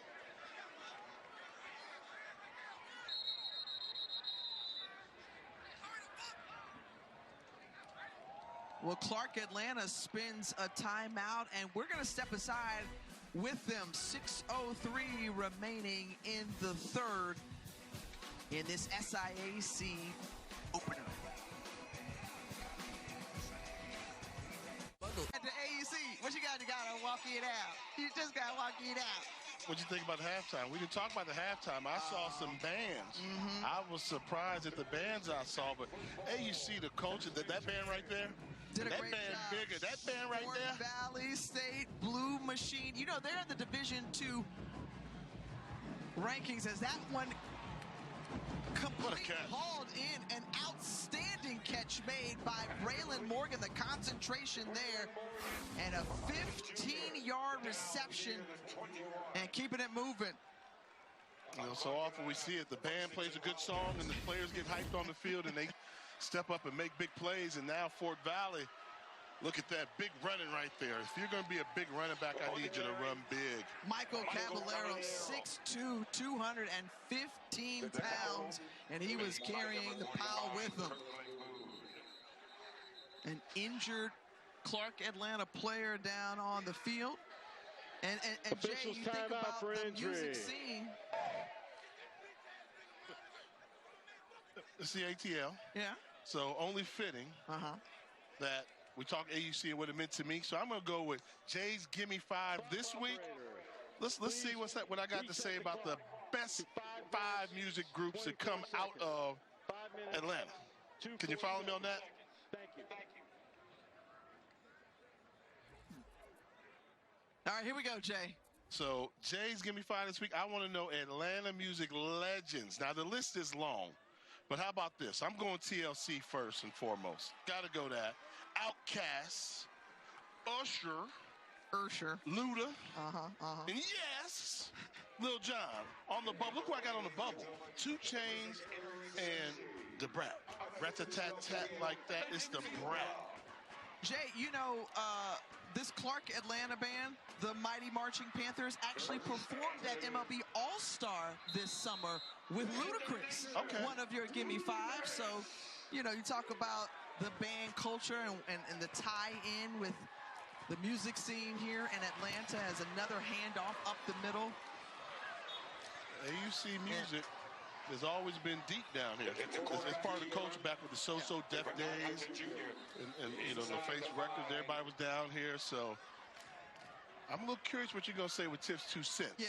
Right now, we got to see what Don Hudson Jr. and this Wildcat offense is going to do on this drive as he took off inside the 5-yard line. Defender number 4's helmet came off. He must leave the field for 1 play. Please reset the play clock to 40 seconds and start the game clock on my signal. Curtis Way has to go off. We saw Eric Searcy, the injured player, go off the field a couple plays ago. And the cutback is going to be down just at the 1-yard line as Caballero tried to stretch out, but they're going to mark him at the 1. They get half a yard, they can pick up a first down as well. But you have to think they like their chances running back to that right side. Easily into the end zone for the score. And Caballero with the excitement and exuberance into the end zone after that 1-yard punch in. His first touchdown of the season. And the Wildcats grab the lead back. What a game. We talked about it earlier. You asked me at halftime, what are the keys? What did the coaches say? Well, Fort Valley said we had control early, and then we gave it away. Let's come out there and grab control again. And the question is going to be, does Clark-Atlanta have another counter punch in them like they did in the first half? The extra point is up and through, and 21-16 in favor of the Road Squad. All right, Jay, so you talk about the music, the band queued up for the Wildcats after the score. Tiff's 2 cents coming in. Hey, what you know about that? What you know about that? Come on now, Tip. T.I. Hello. Okay. And then you went Jeezy. Yeah. Are you serious? Okay. Jeezy. I mean, you know, what you got to pay a little homage to. I left you Escape. I'm like all for that, but like Jeezy's currently on tour with like a symphony and everything, like suit and tie, tuxedo. Gladys Knight. I mean, all come respect. on, Tiff. You're not supposed to come hard like that. No, I'm coming hard in the paint. It speaks to how I came up, okay, what I was listening to. I don't know about the tip, but that was clearly, you know, TLC was mine. Was right there. I appreciate your nostalgia. You could have gone crisscross. Don't be criticizing my list. I didn't criticize yours. I gave you props. You let mine stand alone. I think mine won. Thank you very much. Mine won. You got 5-2. I mean, seriously. It's not. I left you Tip. But Tip and G. Okay, but for mine, we're not going to do this. You wouldn't have put TLC number 1 on. I would not. I would have put Outkast number 1. Oh, over the number 1 selling female group of all time. That one, well, I think they're the best rap group of all time. Anyway, that one goes out of bounds on the kick.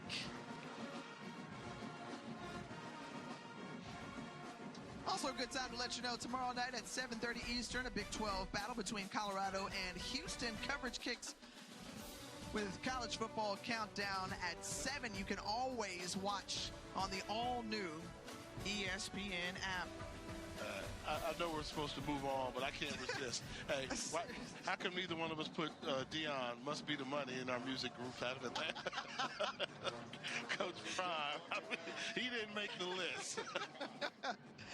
That's all right. He got a single recorded, and we can sing "Must Be the Money." Player in motion. And Zy McDonald is brought down, but first to get his hands on him It was DeAndre Boykins, and Boykins with the play. And the sack and a loss of 3 yards. And Zion McDonald, you have to see that. Once the blitzer's coming off the edge, you have to see it. Clock's got to be going off. Make him miss, get rid of it. He held on to the football, put his team behind the chains, and now obvious passing situation.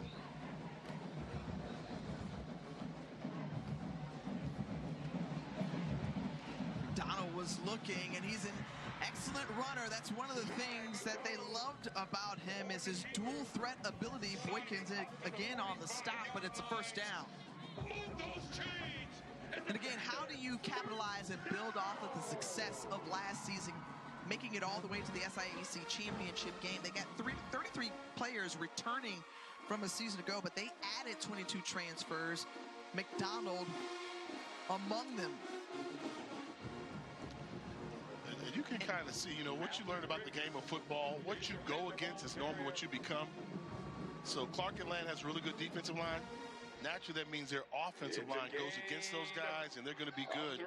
That's why we've seen very little pressure on Zion McDonald. They've had to blitz him in order to get to him because the four-man rush is not able to get there.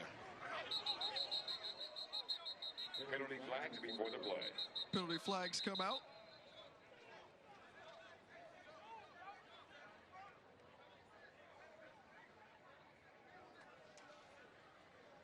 Nose to nose, Alfonso Harris and Sean Davis. Who moves first?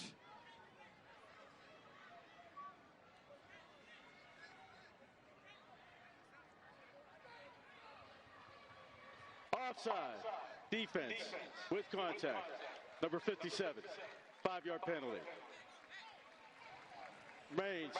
Second out. So it was indeed Alfonso Harris. Lineman for Valley State. So across midfield. And the pitch to the outside, Alan Riggins. And Riggins on the perimeter. You said this earlier, Jay. You wanted to see his burst on the outside and see what he could do when he had some space. What did you think there on that 12-yard run? Good job. They brought the cornerback on the blitz. Number 16, Darnell Stevens, is going to come from his cornerback position. Make him miss, get by, accelerate, get to the edge, hit a gear. Very good runner on the perimeter. If he doesn't like going inside, don't force him inside. Give him something else on the edge. See, that's a waste play. Like to me, that's the waste play. And, you know, we all know as a running back, you have to mix it up inside, outside. But for him, I want 2 consecutive plays to the edge. Call the back-to-back. See if the defense makes the adjustment to take away the outside run that Riggins is so good.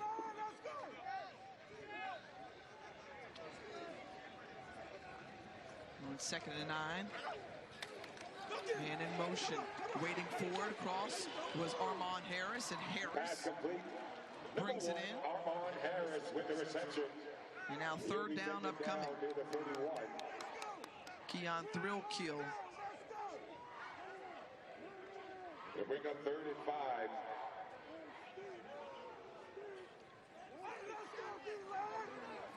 Let's go, D-line! Make an impact, D-line! Let's go!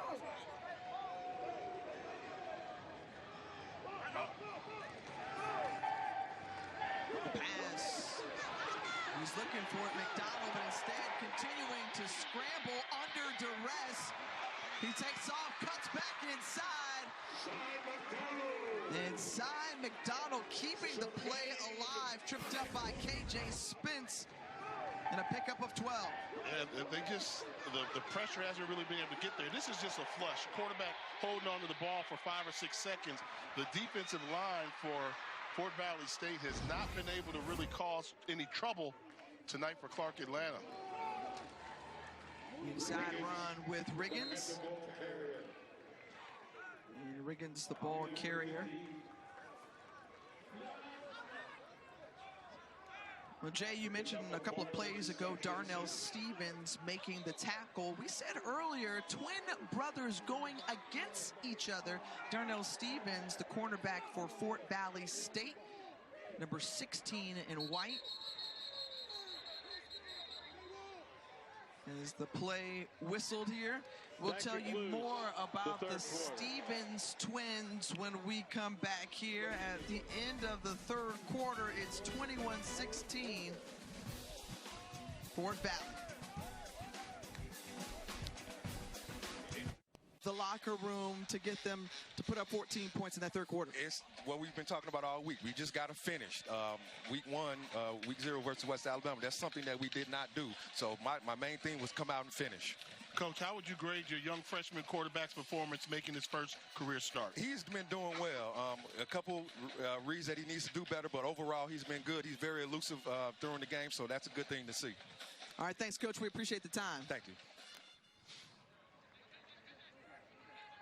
Marlon Watson, first head coaching job, who took over in February of this year for Sean Gibbs, who's now at North Carolina A&T in his group with the lead going into the fourth quarter. Again, much like he said against West Alabama, but wasn't able to finish. He hopes that his group can do so here in week 2. Offense, number 77. 5-yard penalty remains, second down.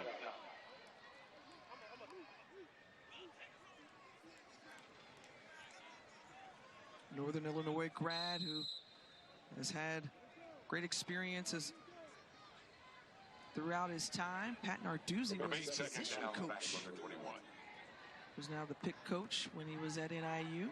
PJ Fleck, now the Minnesota head coach, was his teammate as well.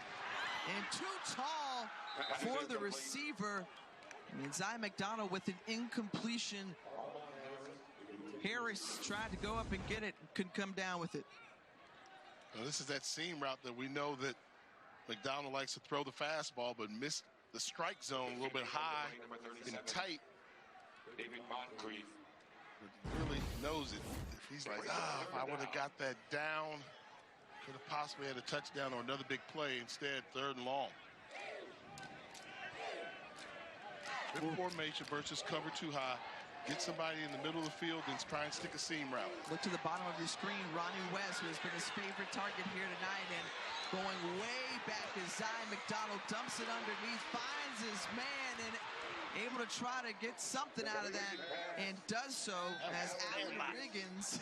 Sandlot. Helmets coming off on the field, people changing directions, misdirection, quarterback dropping the ball, losing ball security, spinning.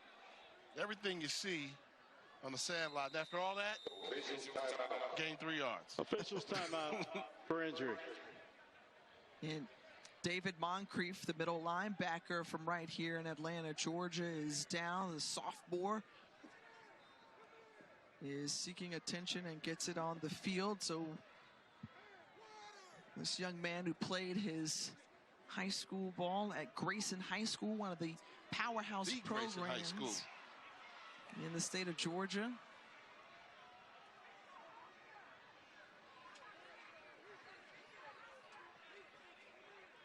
So as he gets attended to, we'll step aside real quick.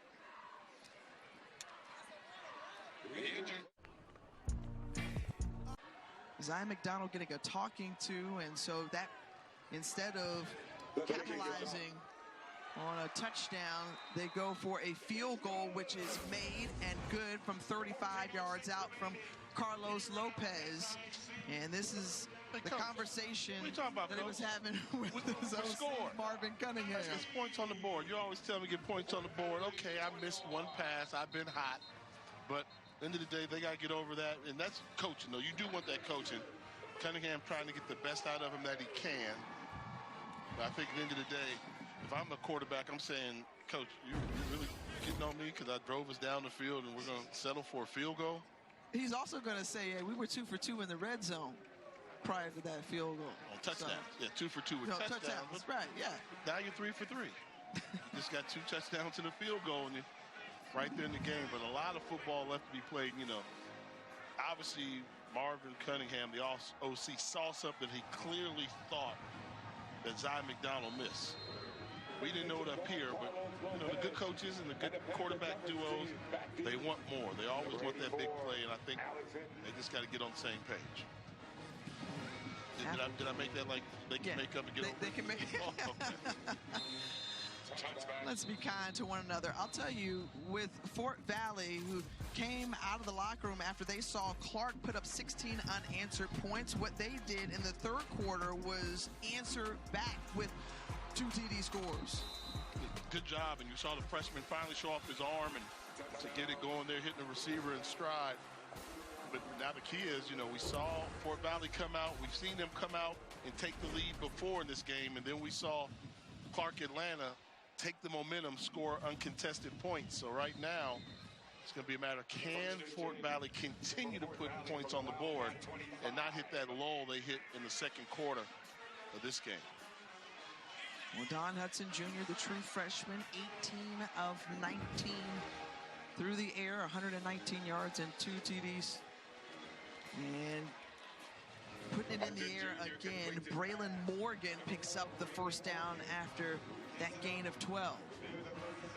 I believe we're going to need to see more of that, because just have the feeling that defensive coordinator L.C. Cole's not going to let Hudson Jr. continue to just run all through his defense.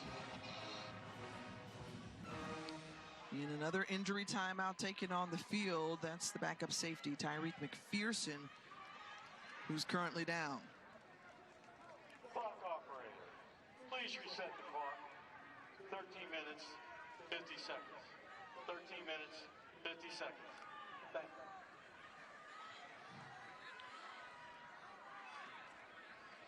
With 13:45 remaining, we'll take the injury timeout and come back here to Panther Stadium on the other side.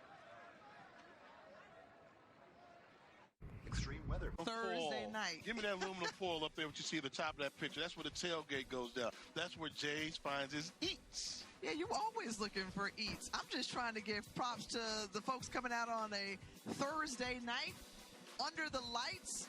Catch you up on some HBCU storylines. Johnson C. Smith, who was in your HBCU power rankings for Division II with that big upset over number 14 at Valdosta State. Michael Vick, Deshaun Jackson getting their first wins as collegiate head coaches last weekend. And then Florida A&M, Florida State men's basketball renewed a rivalry on the court. And you've got the Heisman Trophy winner, Charlie Ward. New York Knicks legend, Charlie Ward. Yeah, I mean, he did. he was a dual threat on the basketball court. I mean, the football field, basketball court, and then Luke Locks over at Florida State coming back home. So that's going to be a big one. More than a few decades since they last played. Don Hudson Jr. on the takeoff. Getting underneath as he saw a couple of great jerseys coming his way. Let's pay off Deshaun Jackson getting that huge win over Albany from FCS Conference CAA, from the CAA, getting that non-conference victory was big. And 34. Michael Vick, Coach Vick, congratulations both those guys trying to make an impact in HBCU football. 4 for 4 this half on third downs. Can they make it 5 for 5? And on the outside to Alexander Wilson. It's going to be really close to that first down marker. And they move the chain. So they make it a perfect 5 for 5 this half on third down conversions. Yeah, really nice drive here by Fort Valley, trying to respond to Clark-Atlanta, putting some points on the board. This is what you have to do in this type of game. When one team scores, you have to keep scoring. Keep your foot on the gas pedal. Marlon Watson, looking at his young freshman quarterback, has to like what he sees. The handoff and room for Alexander Wilson. Alexander Wilson takes off on the sideline. No way. 52-yard run. But a penalty flag. I saw it. Tip, I seen it. Is out. Oh, that's a tough call. No way. Number 83, Dante Curry, the wide receiver blocking 30 yards downfield, is going to be called for a hold. Sorry I lost my professionalism, but as I saw it taking place, I said, please don't throw that flag. It's not a flag. The defensive back got turned around, and this is a tough break that Curry's going to catch. Number 83, you'll look at it 20 yards down the field. He doesn't see where the runner is. Look at that. He's pushing him. On second thought. On second look, he probably should have released him, and it would have still been the same play. But, you know, you slow anything down, you can make it look anyway. Sure. In real time, it looked as if. Oh, that scratches off a 52-yard run from Alexander Wilson. Personal foul, face mask on the defense. Holding number 83 on the offense. Penalties will offset. We'll replay the down. It's first down.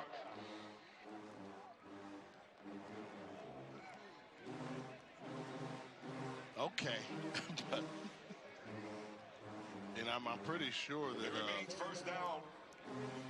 Fort Valley would have rather had the holding penalty where it took place further down the field to bring it back, but the offsetting penalties bring it all the way back, all for naught. Just an exciting run that results in absolutely nothing.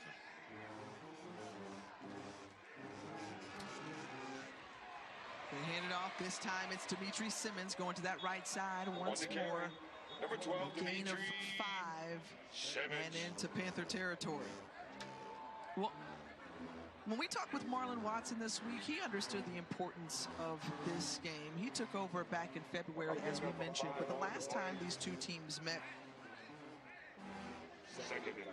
there was a 45-42 decision in favor of Clark-Atlanta. He said, hey, if they won that game, they would have been in the SIAC championship game. So understanding how important this conference opener is for both of these teams, but especially for Fort Valley State. Gets it down near the 41-yard line. First and 10 for Fort Valley. The conference play, conference play is key. You want to get off to a good start because you don't want to be in the trail position hoping another team loses. You want to have the fate in your own hands. That's why this game has such importance, particularly when you look at these are two teams that are supposed to be in the upper tier of the conference. Right now, I love it. Battling on the football field on this red turf. As they like to call it here, the red carpet. You know, you got to have that right nickname for it. Albany State, the preseason favorite out of the SIAC, coached by Quint Gray. The Rams going to Tallahassee, to Florida A&M to face off against his alma mater this weekend. Edward Waters playing some terrific football as well. Your head coach Brian Jenkins hit as he throws, and it's incomplete. So Don Hudson Jr. felt the pressure, and Cameron Williams knocked him to the ground in the process. And here's what they've been able to avoid most of the night. Third and long. Obvious passing situation for their freshman quarterback. I expect the Clark defensive line is going to rear back and try and really get to the quarterback. And understanding that, sees a little gap there and is going to come up short. Hudson Jr. on the keeper. And fourth down right here. LeCedric Foster making the tackle. The offense for the time being remains on the field for Fort Valley State. They bring in Michael Caballero, who scored the touchdown back in the third. Yep, he may be in there to block. That's fine. But now you've got 4th and 3. They've already converted once tonight. Spread them out so your quarterback can find a running lane. Whoa, what a call. Not there to block, but there to run it.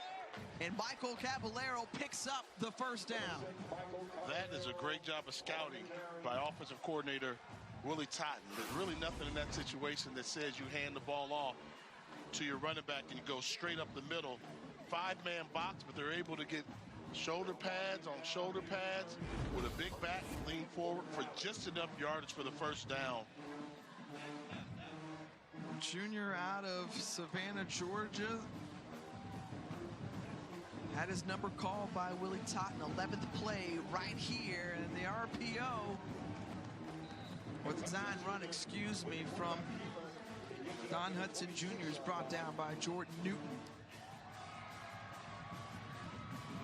I think on that last play, I think it was something where Coach Totten, the offensive coordinator, realizing the offensive line struggles at pass protection at some point. One thing they can do is do a good job running the football, and they're going back to what they've had success this season with, which is the running game. Well, yeah, 170 yards plus whatever Michael Caballero just picked up right there, above their season average. Don Hudson Jr., who has done a big chunk of it, he's passed the century mark on the ground and 143 yards in the air as well. So accounted for nearly 250 yards of offense. And the pass incomplete. He was going for the streaking Solomon Burney up the seam, and it's 4th and 5.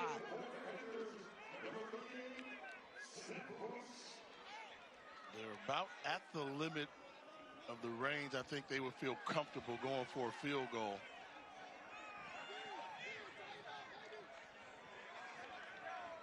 Coach had said his limit was about 40. It brings up 4th down. And so they just keep the offense on the field here. Again, success tonight, converting on 4th down. Tough play. And batted down. Great play by David Pope. That was a really, really, really hard throw to make. Running to his left. Throwing across his body, and great defensive effort from the graduate David Pope. 4th down, they try to go to the well one time too many. Pope comes off his receiver to get the pass breakup.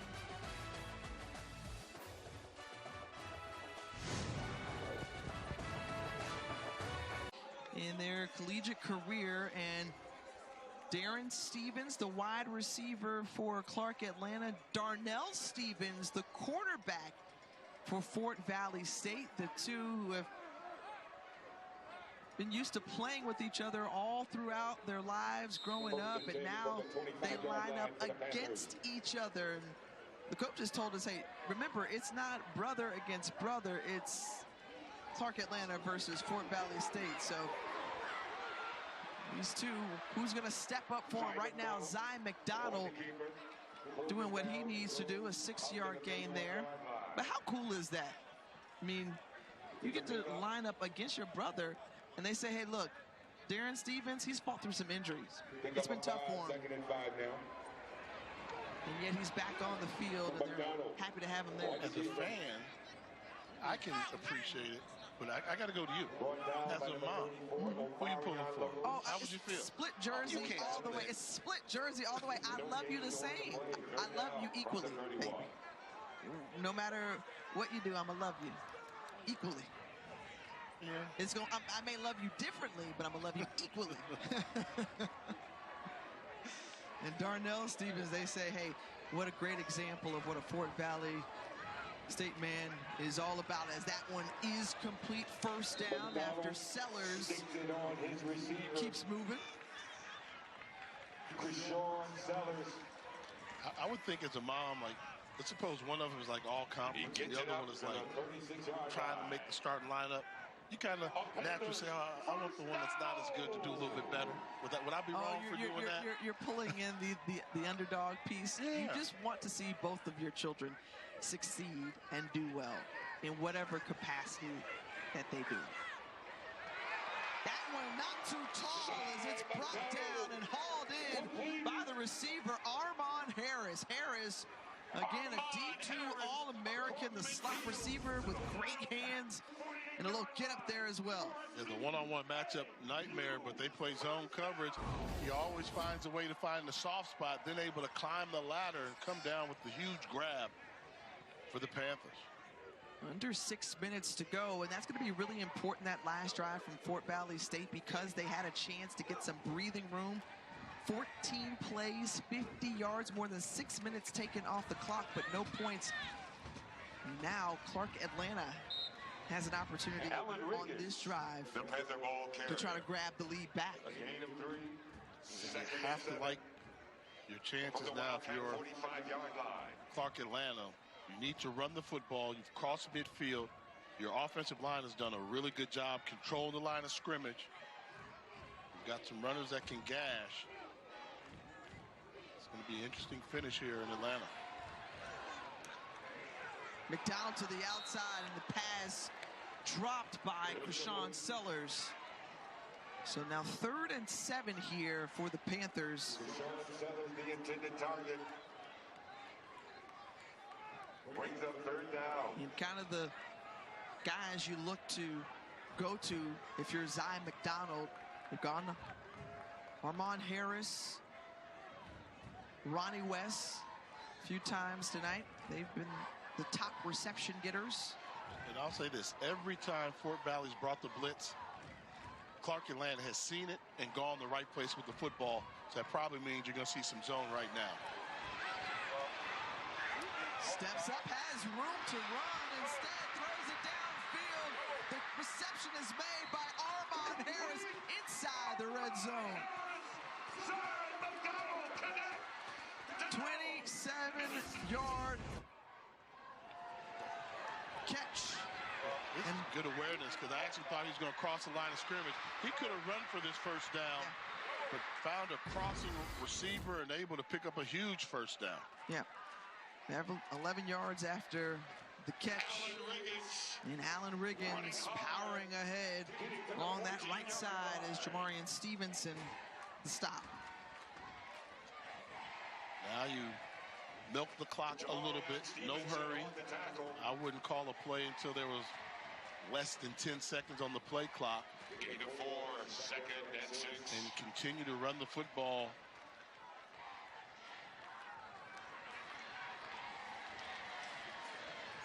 And Marvin Cunningham heard you. Popping to the outside is Riggins. 9-yard run down at the 5.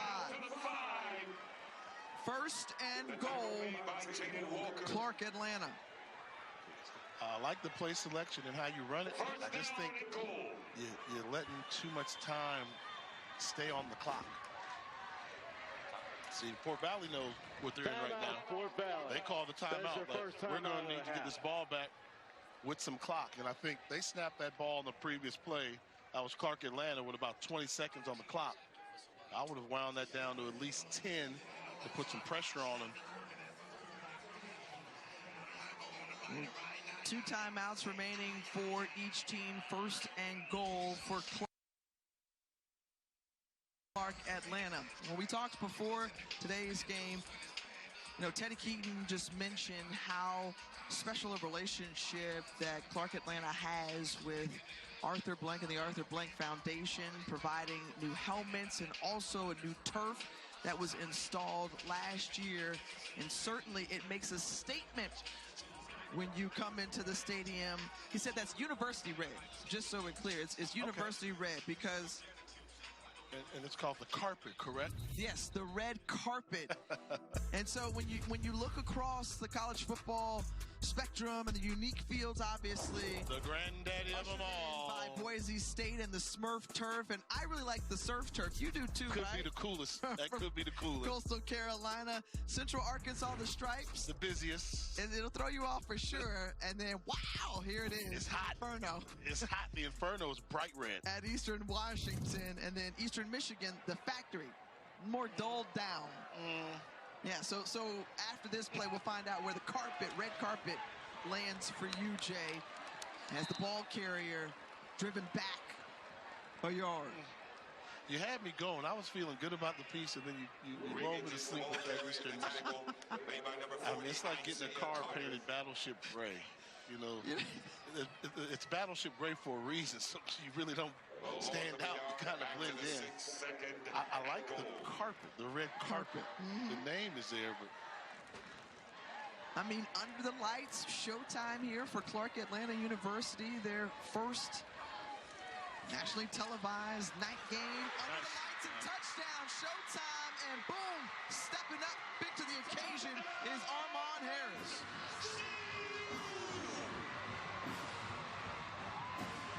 Harris, the senior out of Tampa, Florida.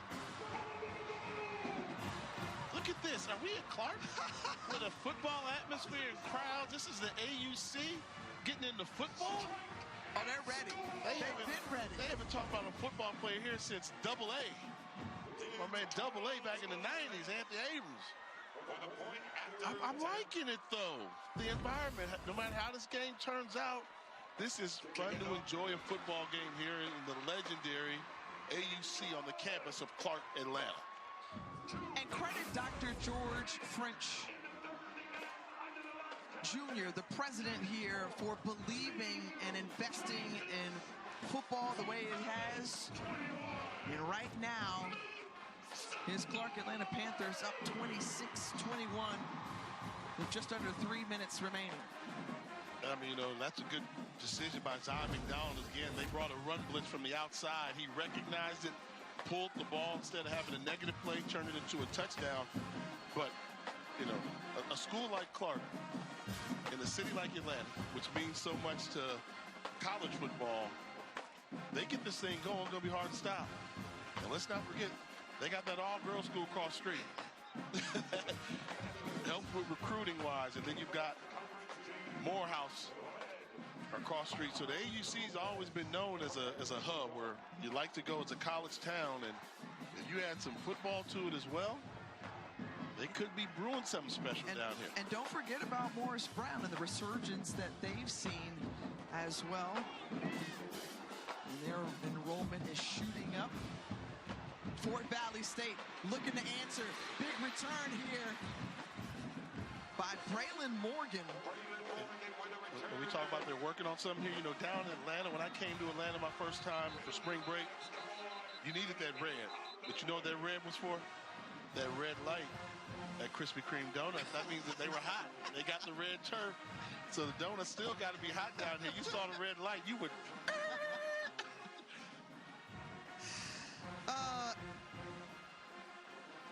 You always find a way to return to food as a penalty marker is on the field. I was taking you back. I was just sharing an intimate moment with me with my days at Howard University on spring break, Jay, enjoying. Exactly. Because we came to the AUC and y'all stayed.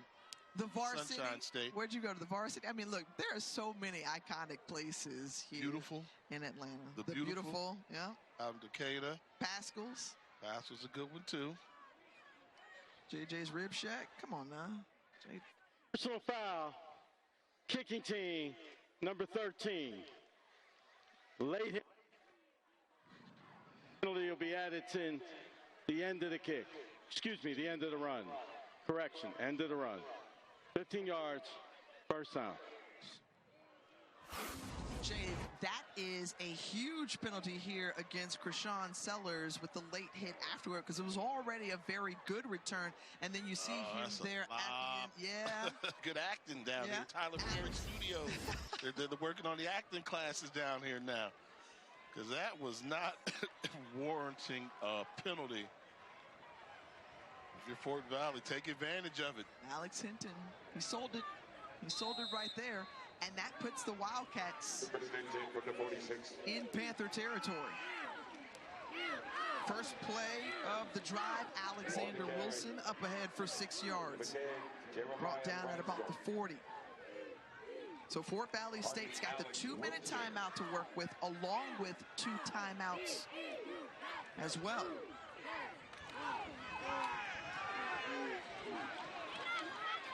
And that's good enough. Well, they drive them back. We'll see if they give them the forward progress. Again, the ball carrier tackle. And that's good enough for first down.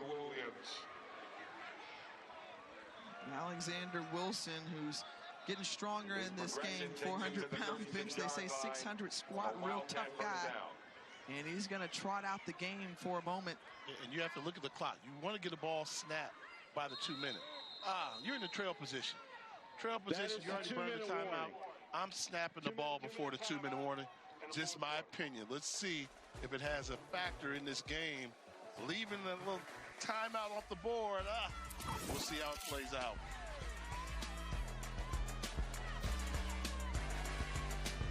As possession, they were able to regain the lead as Zion McDonald found Armand Harris.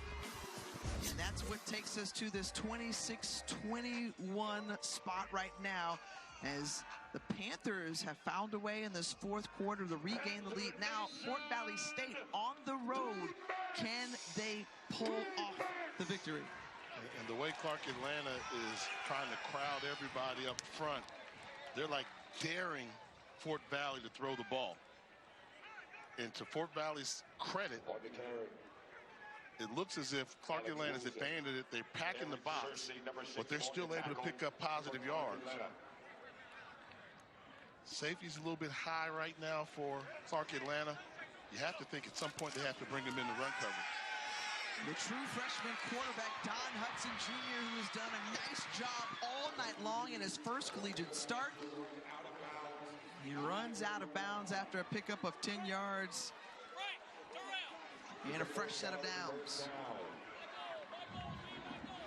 They said they liked his poise. They felt like they saw signs of leadership. And this was a three-way race for quarterback. But Don Hudson Jr. has given them plenty of film to look at today as he hands it off to Alexander Wilson. And the job that he has done running this offense and managing, and he can maybe solidify that starting job for the remainder of the way if they can put up a touchdown. Surprised you're not calling a timeout here on just a running play up the middle. You're going to watch about almost 25 seconds of game clock disappear. You have to get to the end zone. Field goal does nothing for you. They continue to keep the ball on the ground, and it's going to be short of the first down marker, so you've got to call a timeout. Jay, to your point, we were talking about the clock management. Had a chance to get some in there, a play in there before the 2-minute timeout, and precious seconds ticking off here. And I just say, you know, when I became a rookie in the NFL, I learned from the best. You know, 4-minute offense belonged to Bill Parcells. I mean, we practice it over and over again. So when I do these games, he ingrained it in all of his quarterbacks. You have to think like I'm thinking on the field. So even that play that was just right there, that play was over at 58 seconds. Then 47 seconds on the game clock. That's not on the player, that's on the coach. Hey, I'm calling timeout right away. So we've seen time left or time dissolve that didn't have to in this situation. And I always say this as a coach, you're responsible for the last 2 minutes on timeouts. When you call timeout, I don't care if you're a high celebrity coach. I don't care if you're a high school coach. I don't care if you're Pop Warner. Last 2 minutes belong to you. The players are looking towards you. And I'm going to go back to when they didn't run a play before the 2-minute warning. And just now taking the delays and calling the timeouts. They got one left. They got to be very careful. So out of the timeout, 3rd and 3. 47 seconds remaining with the ball on the Clark-Atlanta 14-yard line. Last time when they saw the slip, they decided to run the big fella up the gut to pick up the first down. Michael Caballero to the right of Don Hudson Jr. And Hudson Jr. tries to find him, and the pass incomplete. The pressure coming right up his face in the process. That was Kirkland Boone who was screening Hudson right in front of his face. Now 4th and 3, Jay. Let's enjoy the moment. You know why? This is HBC. You got L.C. Cole, legendary defensive coordinator, has done it so many ways. Willie Totten, offensive coordinator for Fort Valley State, Black College Hall of Famer.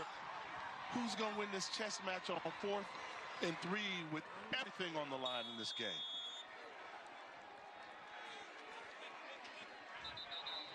Well, timeout, and Fort Valley State spins their final timeout.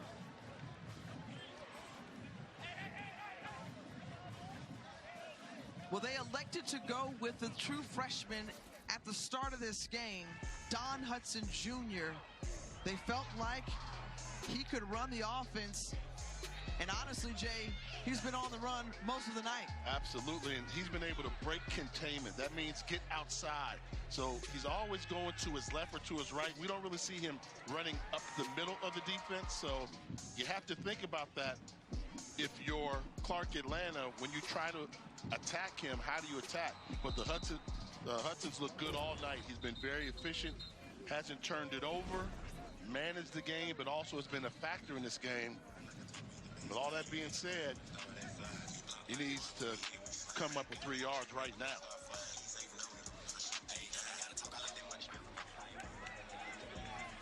We've seen this young man pick it up with his legs. He's been able to connect with his receivers. JT Pendleton, Braylon Morgan have been his main guys. But here, let's see what they dial up on 4th and 3. Got to get to the 11.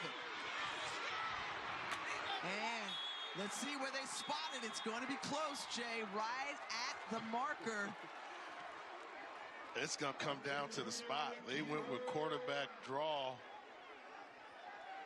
Yeah, I think he's short from that spot there. They do have access to replay.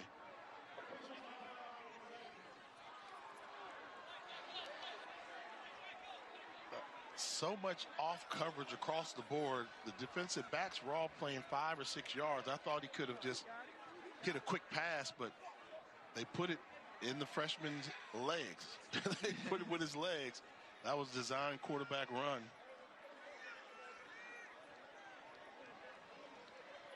And it's going to come down to this measurement right here.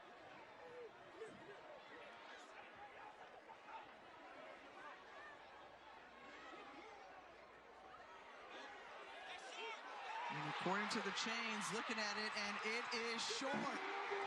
Coming up short by about a foot. And Clark-Atlanta,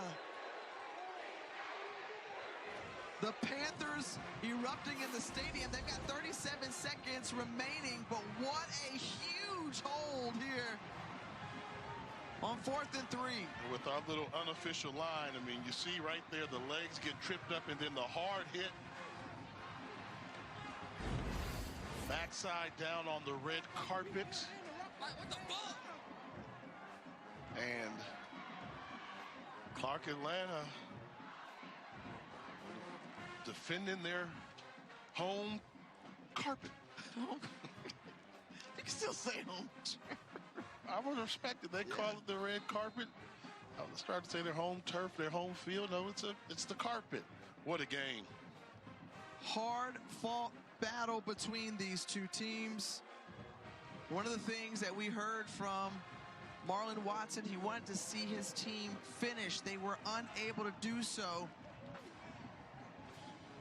And Clark-Atlanta, who handed Teddy Keaton his first win as a head coach of the Panthers last season against Fort Valley, gets another big win here tonight on the first nationally televised game from Panther Stadium in a really long time. And as the final seconds tick off, and this one, Keaton said, be the reason for the change. And right now we are witnessing a change in Panther football as they come away with a 26-21 victory over Fort Valley State in an SIAC opener. Fantastic football game. Hey, if this is the way they're going to play football down here in the AUC, bring us back. What a game.